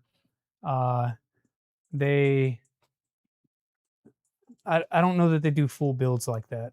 I'm sure they would oblige, but oh no. See, this is why I printed the other no drop nuts. These don't like to slide under. The AB motor parts have indexing features on them, and these injection molded no drop nuts have small ridges on top that interfere. So you got two options. You can cut off the reference feature on the printed part, or cut off the lip on the no drop nut. I'm not sure which avenue I would like to go with. And I'll show you what I'm talking about. Let's pull this out here and get you in up close. All right, inside of there, you see those two marks? This mark here, that index is inside so deep that when the no drop nut comes through, it doesn't attach. So you can just take some flush cutters, cut that off against the layer lines. They come off pretty easily. If you are forward thinking, you could remove those in the slicer and or the CAD and save yourself some headache if you're planning to use something like this. The other option would be to do the same thing on the no drop nut. These are like this. They also have small indexing features at the top that are very difficult to see. There you go. Small indexing feature at the top that you could cut off and get a similar effect. I'm going to do it on these printed parts, but I need flush cutters to do it. Stretch. Like steel rails, or what is it called? They are steel. Yeah, English. It's fine. RGB slot cover. English is not my native language either. These are called extrusion backers, and they're steel. Yeah, extrusion backers. Does not have 45-degree corner brackets for bed extrusion, or is it LDO kit? It is LDO kit specific. They chose to just make the extrusion longer versus shorter and having to print that extra piece. So it just uses a blind joint like the rest of the frame to hold that in place. So just go in with flush cutters and cut these off.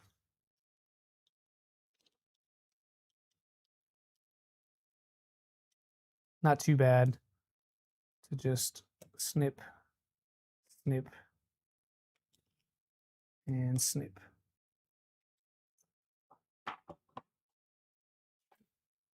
Try to collect my garbage here. And put it in my other 3D printed trash can.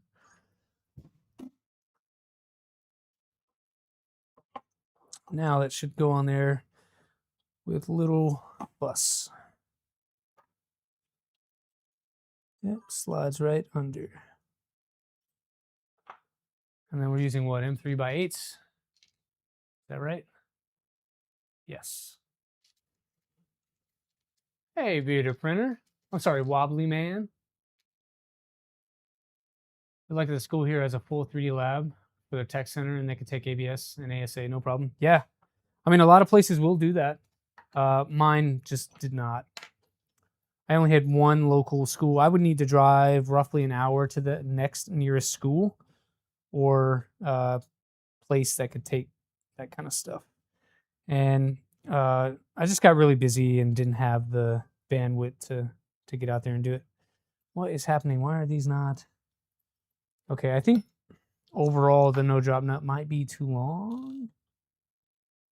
Yeah, it's just barely not aligning in the hole.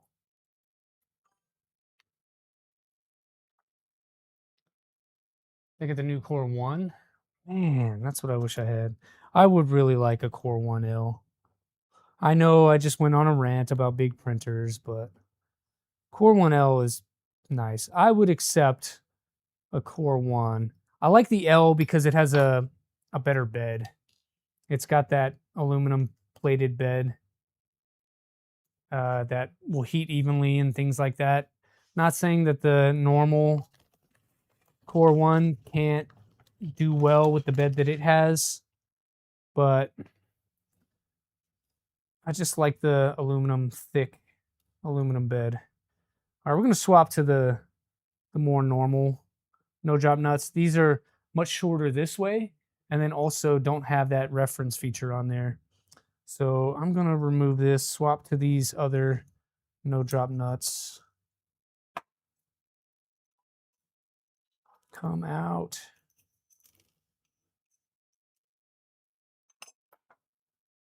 It happens. That's why we printed them, because I wasn't sure if those were going to work everywhere. Let's add these back in. Or the Core 1W. What's the Core 1W?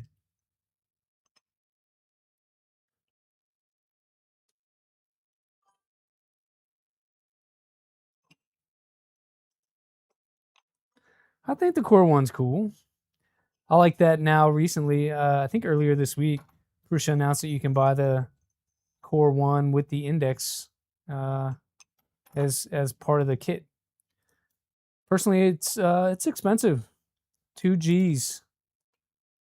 2 G's for that kit. I think if you got the kit version of the 4 tool, it was like $16.99, which is still kind of pricey for the build size and whatnot. But considering what all you get and the customer service that they provide, I can see it. It's on par with their brand.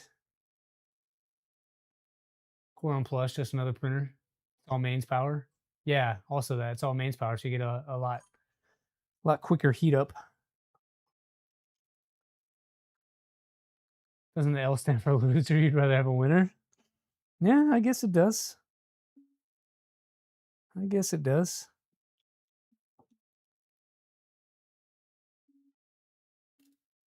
Have I seen the graphite heat beds? They are super flat. I have seen those. I'd like to get one. Next from scratch build I will probably pick up one of those graphite beds. I have some things for a Trident 300 side pack, like a frame and some panels. I don't have a bed or whatever, so when I decide to do that project, I will probably get a graphite bed for it. I have heard they are very stable. They warp a lot less. They heat up more evenly, etc., etc.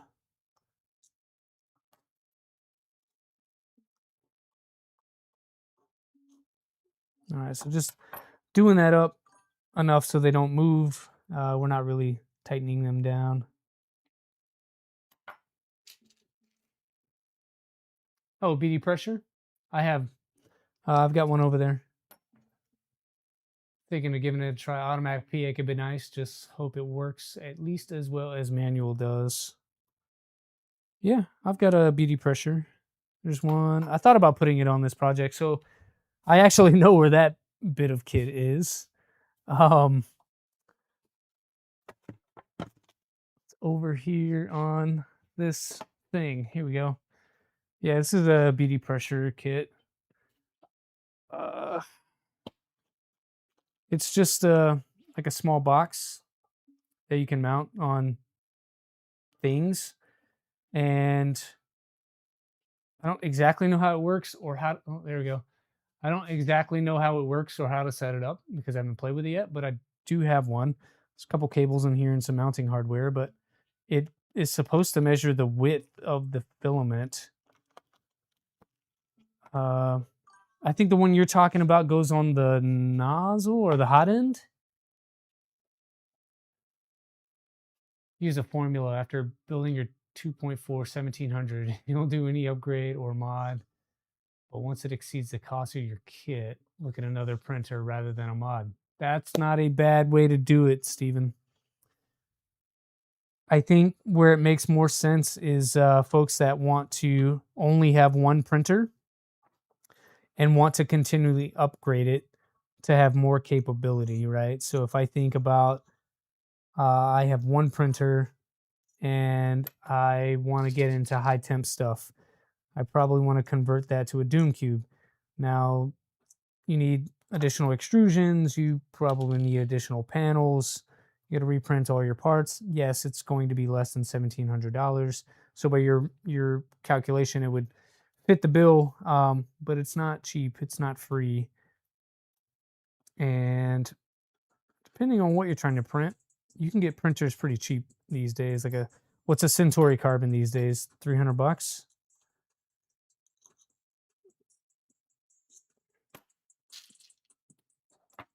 Graphite flammable? Maybe. Maybe. Love to have the graphite bed on your product. The first layer is the most important one. Yeah. I mean, if you have a need for that kind of thing, it may be worth investing in that. Ramen's bed is doing great on your K2 Plus. Good to hear, because that's the same one that I was looking at for my Trident. What is happening? Why are you not getting tight here? There we go. The gray printed part was not cooperating. Oh, we still have to. I guess we don't have to cut them off since we swapped. So I cut one off, cut the indexing features off one side, but not the other, and it's fine because we're using the other no drop nuts. So like with these, they should slide right under, even with those indexing features on there.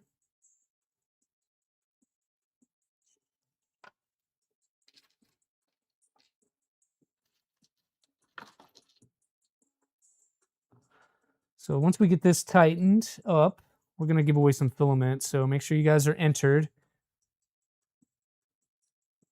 The link is pinned in the chat. If you'd like to try out some LDO filament, courtesy of LDO, I need you to get in there. It's going to be US only. All you got to do is fill out the form, and then we'll do a drawing here in a second. I don't do countdowns or any of that kind of stuff. So if you're not in there, gonna miss out. And you're gonna cry to me, and I have to, be like, "Hey, I told you so," and then you get mad, but then I don't care, and we all leave a little upset. So do your due diligence, get in there.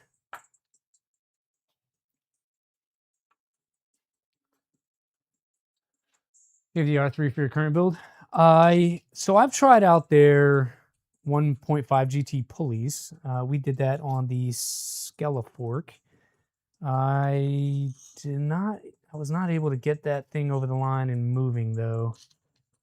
So I think their products are okay. All right. Put these in here. That's pretty solid while still having some movement. flex so that we can adjust later. Let's give away some filament. How's that sound? Bear with me while I get set up. Sounds like I've given that speech before. I have. I say a lot of things over and over again.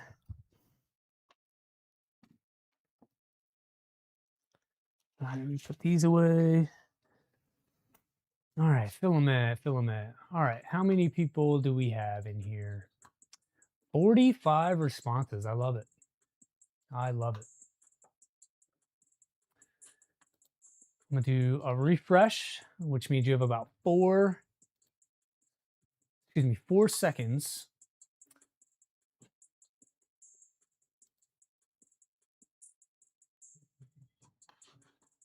Oh, I lost my screen. Sorry. There we go. Okay.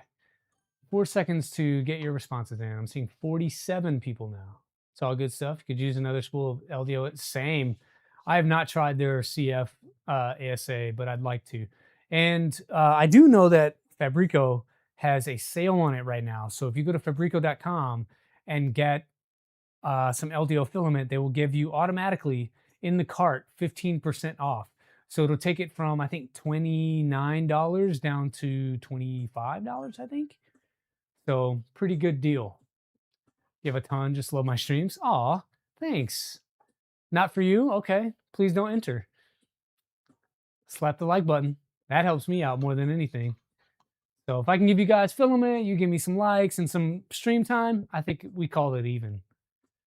All right, 48 responses now. We're gonna close this giveaway link. So if you're not in there, sorry, we'll see you back next week where you get another shot to win some LDO filament.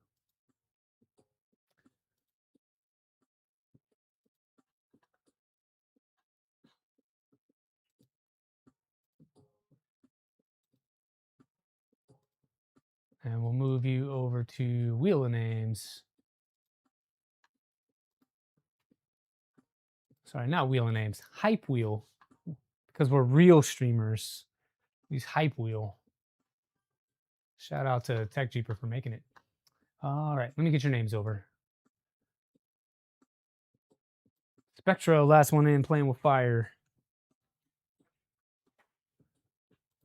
All right, that, and then we'll, bam, let's do that.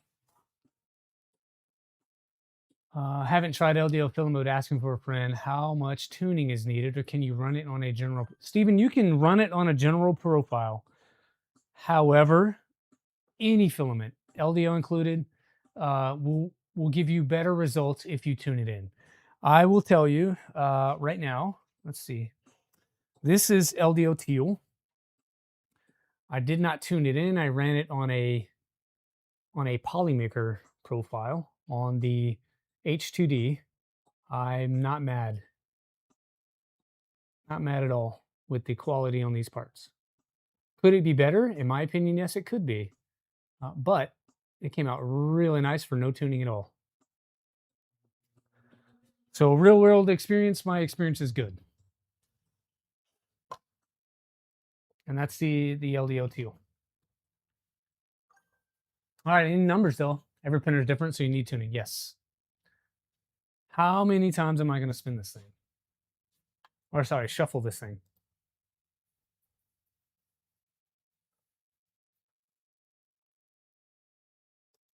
I need a number. Yeah, like Sissy Kid said, good luck.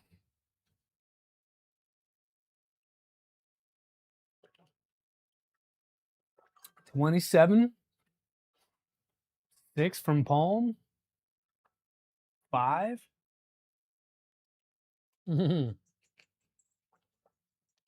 used to have somebody here that would say 0. Don't spin it 0 times. 1 and 7. 1 from Timor.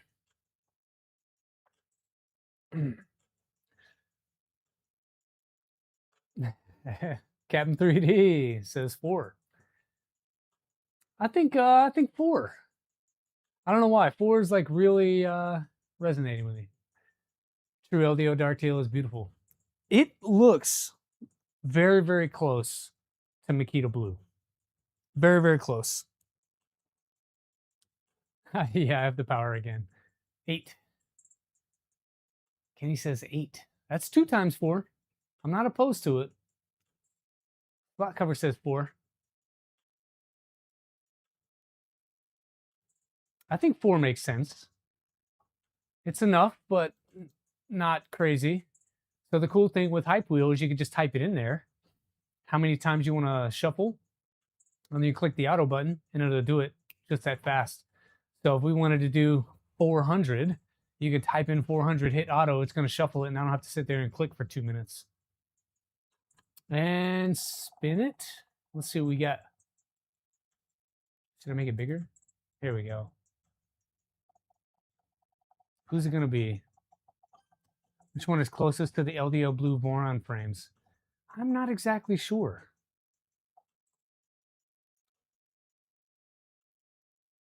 Magrazda. Magrazda, I haven't seen you before. Are you here? You have 69 seconds to get back to me. LDO blue boron frames. I don't know. I've not tried their LDO blue ABS. I would imagine that's probably pretty close. You want a BD pressure? It better be good, as I paid half its price for shipping. Oh no. Oh no. So we got Magrazda here. Still not seeing him.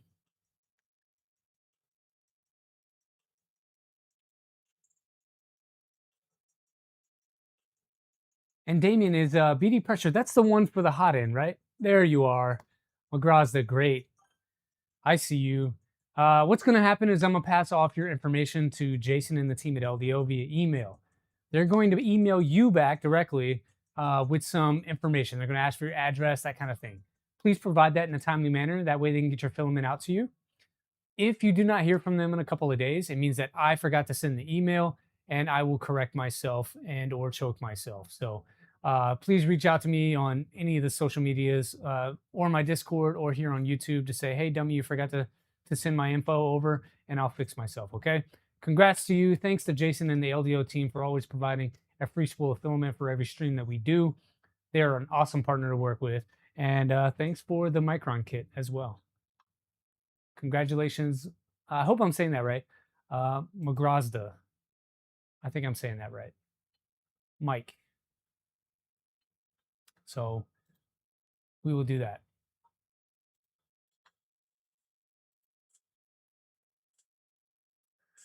The one on the hot end for PA automation. I think you need a specific hot end for that, right? Don't you need like a, oh man. I feel like you need a Rapido or a Dragon for that one. Actually, we can just look at it. Let's go over there. I believe Fabrico has them.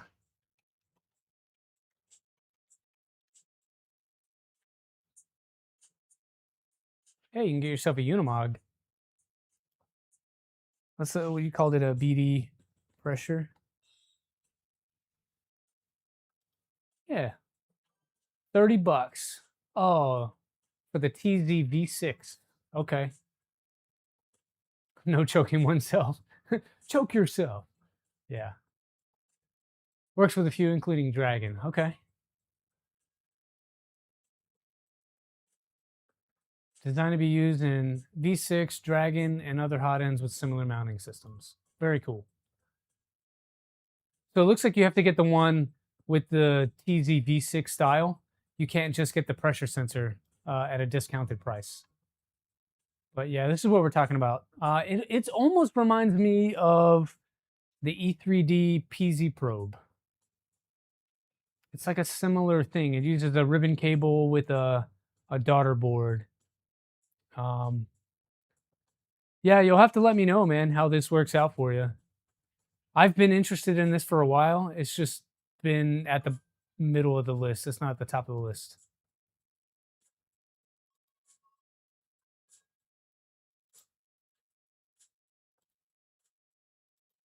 All right, let's finish up this gantry and call stream here. We're at 10:30. Oh, you got it from a different website? Yeah, I think you could probably get it. What's it from the Panda website? I forget the name of the guy that that makes it. But he's got his own website. We can get it over there. I think you might be able to get them on AliExpress. I'm going to move this out of the way.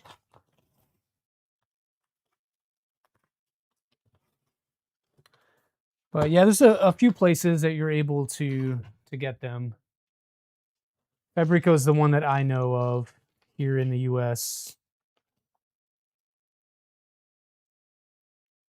I think this is my X-rail.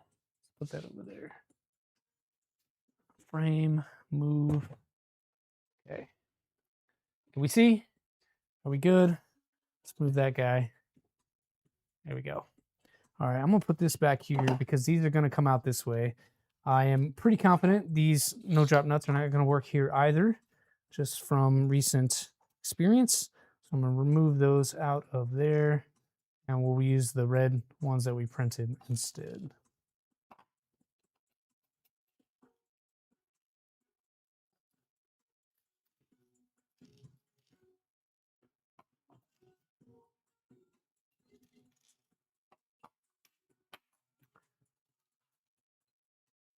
PZ Probe is just for tap. Yes, it is just for tap. I'm saying it's like it in the design, right? So PZ Probe has that little wafer disc that goes on top of the Revo, and then they have a ribbon cable that goes up to a daughter board, and that altogether is what I meant when I said it's kind of like a PZ Probe. Different function, absolutely agree with you. Hey, good morning, Don't Knock It. We just had our filament giveaway. You missed out, man. You have to get here about 30 minutes earlier next time.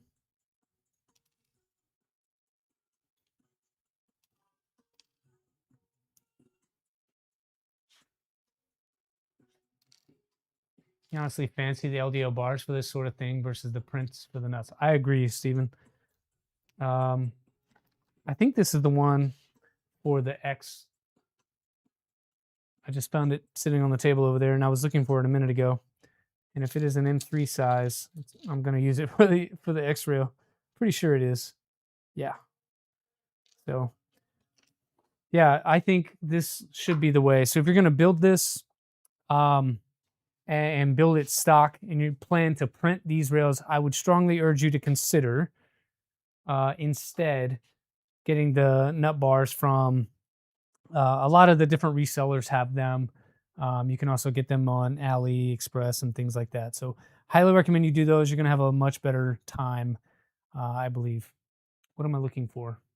Oh, more no drop nuts.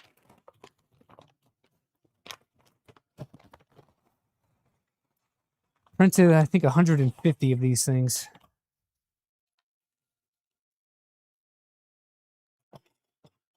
And I still need to go back and print things.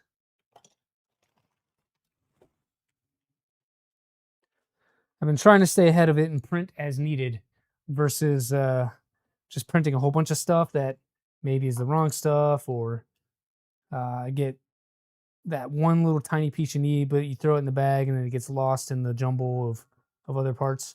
So I've been trying to do it as we go, which didn't work out well today because I forgot the retainers for the motor shaft supports.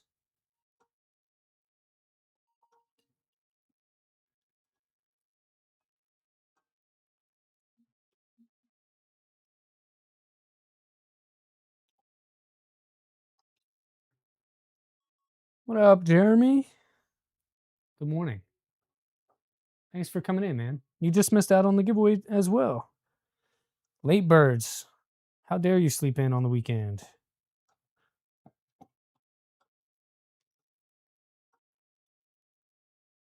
Those things are a lifesaver. Yeah. Yeah. I don't know that I will build another printers for ants printer without no drop nut bars. It's just painful otherwise. Like 2.5mm nuts are not fun to have to chase sliding around in the extrusion.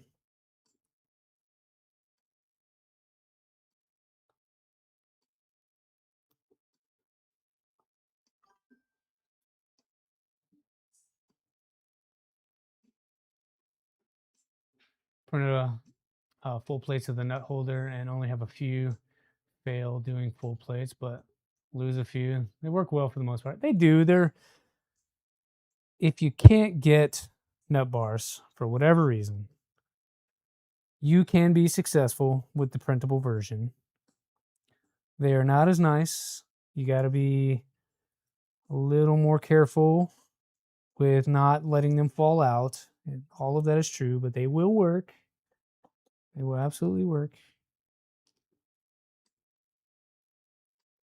That massage knocks you out, deep tissue burn, turn into bruises. I was talking earlier, I did my physical therapy yesterday, and they did red light therapy. They did ultrasound on the shoulders, and then blood flow restriction. So where they put that like blood pressure cuff on you really tight, and then you have to like move. I did some of that. It's amazing.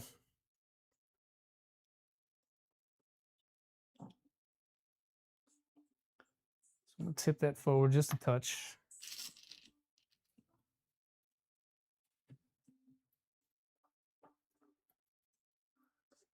I like to smash like buttons. I love it, man. Appreciate you. We have to do another co-stream at some point. I haven't streamed with anyone in a while. I miss it. It's much more fun having people to banter back and forth with.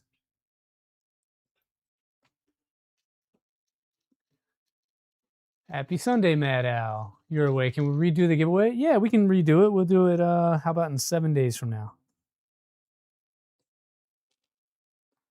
And I hope you win. I really do. I like when we get new people and we get new winners.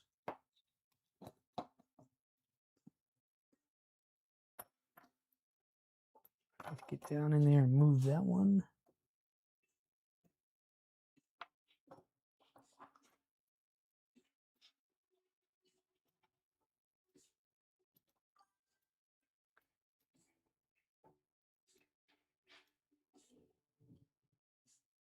You're unsubbing.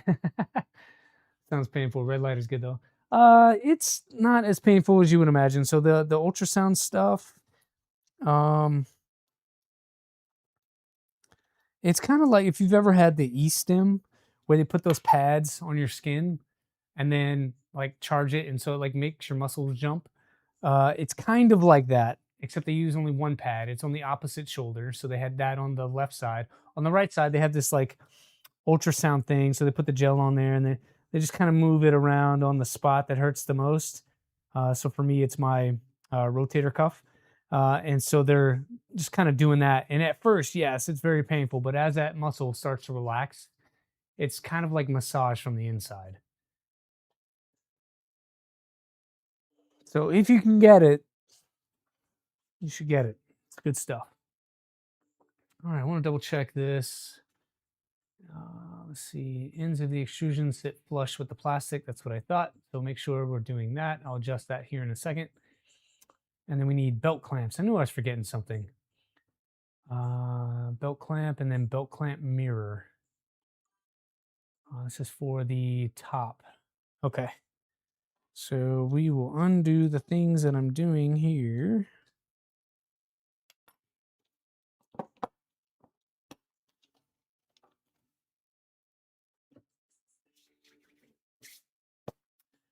You just sold boron 0.2 LDO motors kit like 5 minutes. You ordered that BD pressure for the same price. You forgot you had them listed. Hey, now you're even all over again. Good job. Yeah, I really need to do that. I really need to list some spare parts. I'm so bad about it.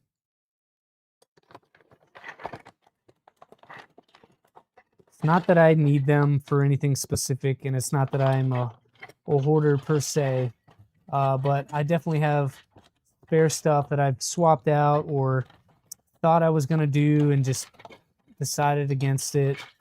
And so I end up with spare stuff I'm not going to use, and it would be much better if that stuff was out in the community and getting used.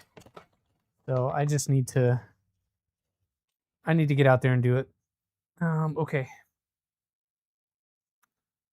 This one like so, and there are mirrored versions. There we go. So mirrored, what makes it mirrored? Well, I'll show you. You see how the holes are offset to one side? The holes are offset to the top. That's what makes them mirrored. The where it's offset, right? That goes down pointed this way. So this one should have the offset to the bottom, like that. And I'm gonna take that one and put it on there like so.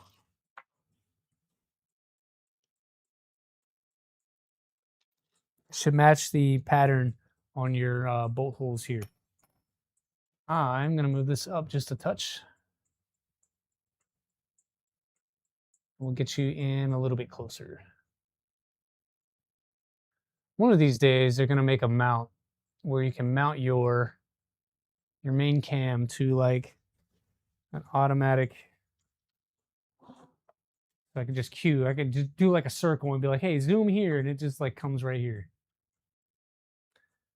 Getting shots at the VA for your shoulders was the last 3 months.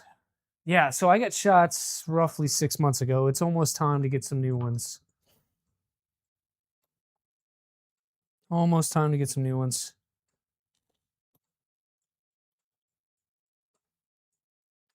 Get a chiropractor hook you up to a TENS unit. Yes, it's like a TENS unit, Keela. You had to ask them to crank the thing up before you could feel. Yeah, so they started very, very low to not electrocute you. You don't want that, I promise. And then they slowly dial it up until it gets to a point where you can feel stuff. That is true.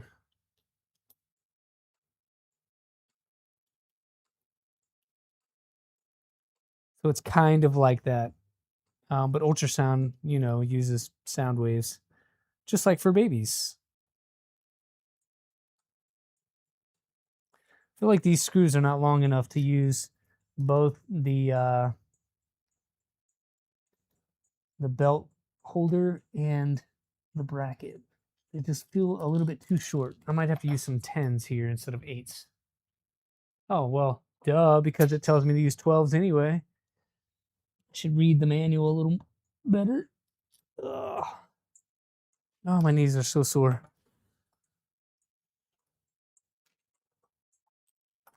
12s, 12s, 12s.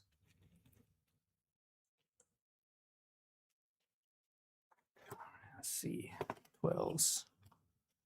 Those are sockets. We need buttons. That.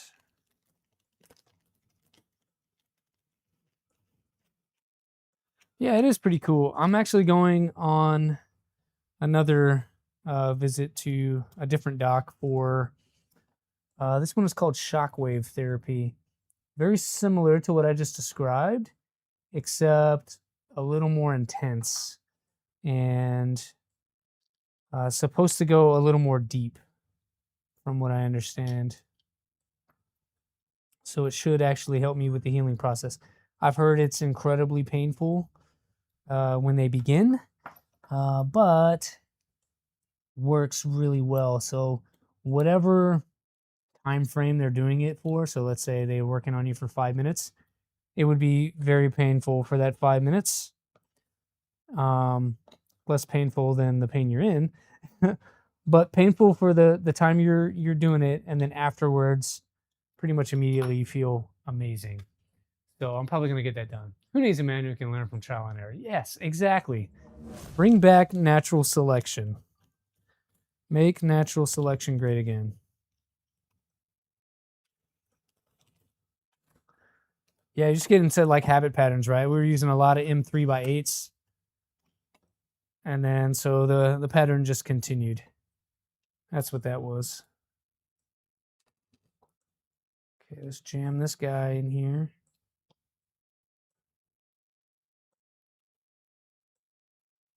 Move that one back a little bit. I just like to get them on And then we could talk about aligning the rail to the plastic after the fact.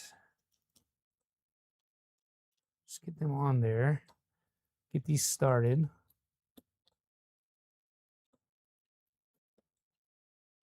Right, and my rail is sticking out past the plastic printed part, so we just boop, push that guy down.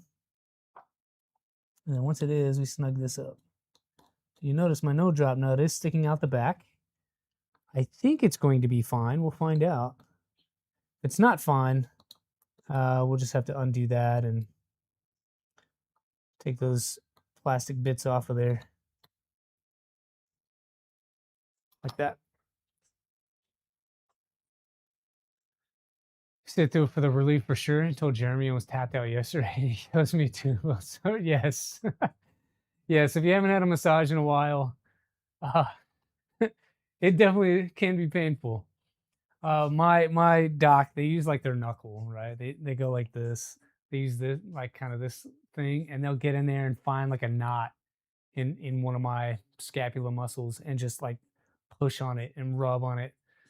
It's not a massage per se, but they'll get in on the knots and just try to release tension in those muscles so that my shoulder can move properly. And then we go through the exercise portion, and then I do the recovery portion. Not fun. Not fun at all. All right, we have these top ones on. Belt notch leans towards the chamber center. Yes, got it. That looks correct.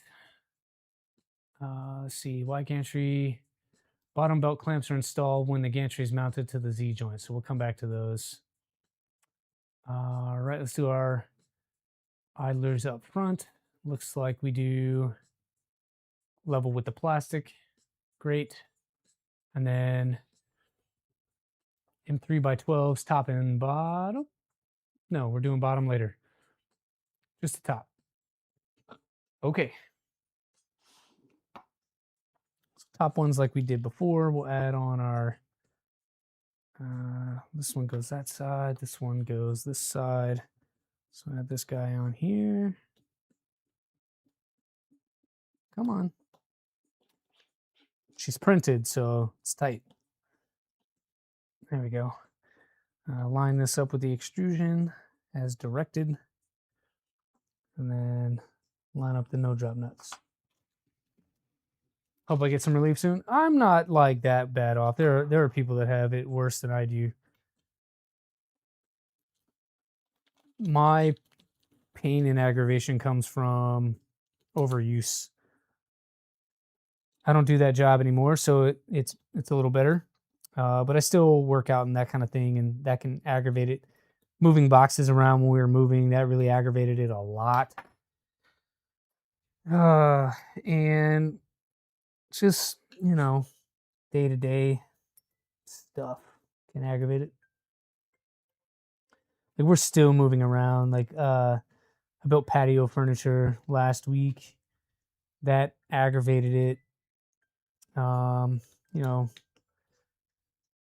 Pulling around this table I'm working on, right? Moving this kind of stuff around, picking up printers, sending them wherever, like that kind of stuff aggravates it. It's just par for the course. Just learn to live with it. I said that to the PT doc, and she was like, "What do you mean learn to live with it? That's not how you're supposed to do it." It's like, well, it's kind of how it is.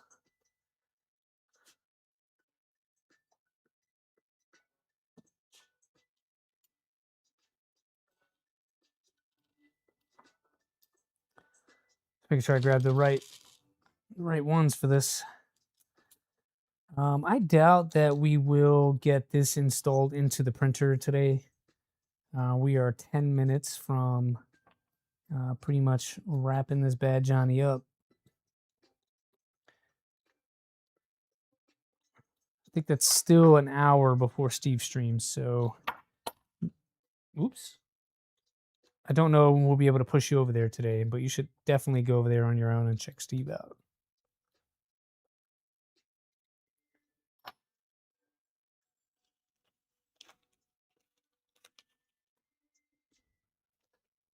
I got to figure out what I want to eat for lunch. And we got to do homework probably for the rest of the day. I tell you, man, like I don't know how many people have a master's degree in the audience today, but it is a pain. Like doing classes, working 60 hours a week, and then streaming half of the day and trying to keep these projects on track. It's a lot. I don't know what I was thinking. I might take a break off and just be dumb a little bit.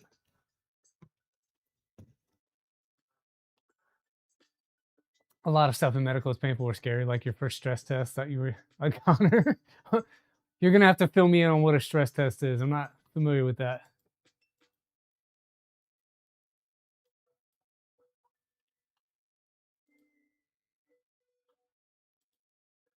All right, we've done that. We've done that. Gantry assembly check. All right. Should match this view. Okay, let's see. Got some stuff on some rails and some wires and some bearings. Check. My AB motors actually don't look like that. Oh no. You guys let me do this the whole time. Oh no. Take note of the picture, right? Specifically the AB motor area right here. And I mean, this is for the best. I need to take this apart anyway. Notice this area right here. Now notice mine. I'll zoom in for you. Oh, don't do that. I'll zoom in for you right here. What's different, boys and girls? What's different? Wife's a few months away from hers and it sucks. Oh no. I hope I don't have to worry about it. Wait till you youngsters have to have the magic camera procedure. I've already had that. That was fun. Is that where you have to run forever to see how your heart can handle it? Yeah. You have to say, as an adult, having you stream early in the morning and Steve an hour later, it's like an adult version of Sunday morning PBS. Mr. Rogers and Steve is Bob Ross. Aw. Chad 3DP, thanks. I don't think of myself that way. Honestly, this is self-fulfilling. I'm doing this so that I actually get this stuff done. If I did not stream, there would be no reason, no motivation, no requirement to actually get these printer builds finished. Did you guys see what I did wrong? Anybody want to call me out?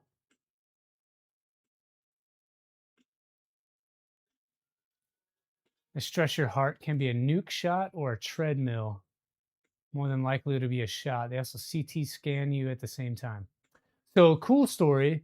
I'm on a treadmill and or running quite often, so I'm not really afraid of that per se. The shot I'm a little more scared of. And then I've had a CT scan. I've had a couple actually. When I crashed my motorcycle, they made me do one because my arm was going numb. And then I think I had another one for my shoulder. I don't remember.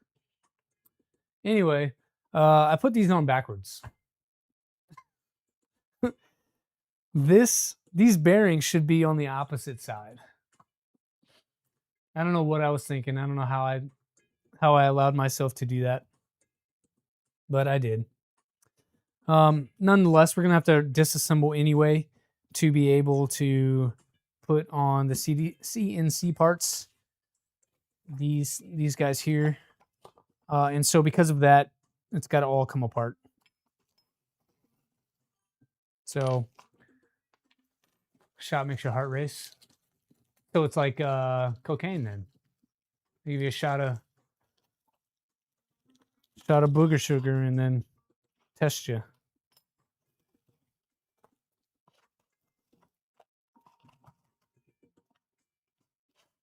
It even came with its own pins. Awesome. But folks, I think that's going to wrap us for today. I'm going to have to disassemble this anyway. So I showed you what not to do. Don't do that. I'll get all these CNC bits in place. I'll print out the parts we need for the bearing retainers, and then I guess we'll be back at a different time and location next week. Magic part of the camera is that you don't remember a thing. Prep is a different story. There you go. Vitali parts. They are not Vitali parts. These are from a user on Discord who I believe does not make these anymore. He only made a couple sets. I was able to score one. And that person, I don't think, is making them anymore. Let me reach out to him. If you're interested, Keela, let me know. Just hit me up on Discord. I'll reach out to the other person that made these and inquire to see if they're making them anymore. But yeah, I've got the main parts here. These are your AB motor packs with idler front covers. There's the other set there. So you got a pair. And then these are XY joints. So all Micron R1 sets. You can tell they're homemade because they're wrapped in that sticky saran wrap stuff. So I'll get that all sorted out and fix myself. But yeah, they look good. You love the camera. That milk puts your lights out. What? That milk puts your lights out. Gonna look clean. Liz, you need your own TENS machine. I have my own as well. I don't use it as much as I should, but it's amazing. I found a used one on Facebook Marketplace when I lived up near San Francisco, and then I just got like new pads and wires for it, which you can find on Amazon. $20, I think, $30, and then yeah, I used it a lot. It is great. It is great. That milk puts your lights out. I don't know what that means. Anyway, thanks for everybody for hanging out. We've still got 43 people here, which is amazing and awesome. Congrats to, I forget, Magraza, I think it's how it's pronounced. Congrats on winning some LDO Filament. As long as I'm not MJ, yeah. So you have to drink something before they insert you. Oh, I see. Got it. Yeah, you got to drink a lot of stuff. So congrats to them. Thanks to LDO for supporting the stream with the Micron that we're building. And we're using LDO Filament on this as well. So shout out to those guys for always being great. Thank you guys for being great and for hanging out with me. Steve begins to stream in about an hour. Let me see if we can find someone else to raid into. Right now, I don't know of anyone else. If you guys have ideas, I'll push the stream over there. But Steve doesn't start for another hour.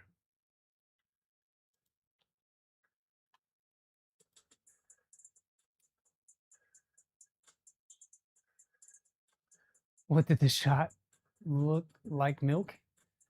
No, I haven't done that yet. Oh, I love you too. I love you back. Who should we push you guys over to? Who do you want to see? What if I search just 3D printing? Let's see who comes up.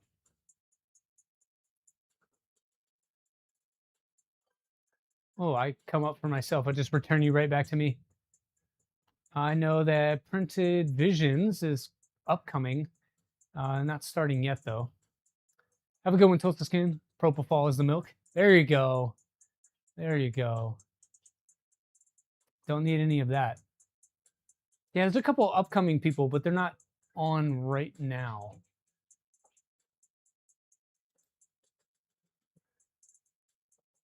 Yeah, that's like way late. Can't do that. Who do you guys want to go to? I'll tell you what. I'll push you to these cats. All right, y'all. I'll see you later. Thanks for hanging out with me. We'll be back here next week, same time, 07:45 in the morning Central, and maybe some member streams in mid-September on the way. Oh, ooh, I forgot to do, this is my last chance. So we're going to give away 5 gifted memberships to those last few people that are still here. I should have did this way earlier. I apologize. But hanging out the whole stream gets you some gifted memberships. Looks like Chad 3DP, RS Makes, Tinkering Techie, Chris Ramsey, and Ian Drusko. New members.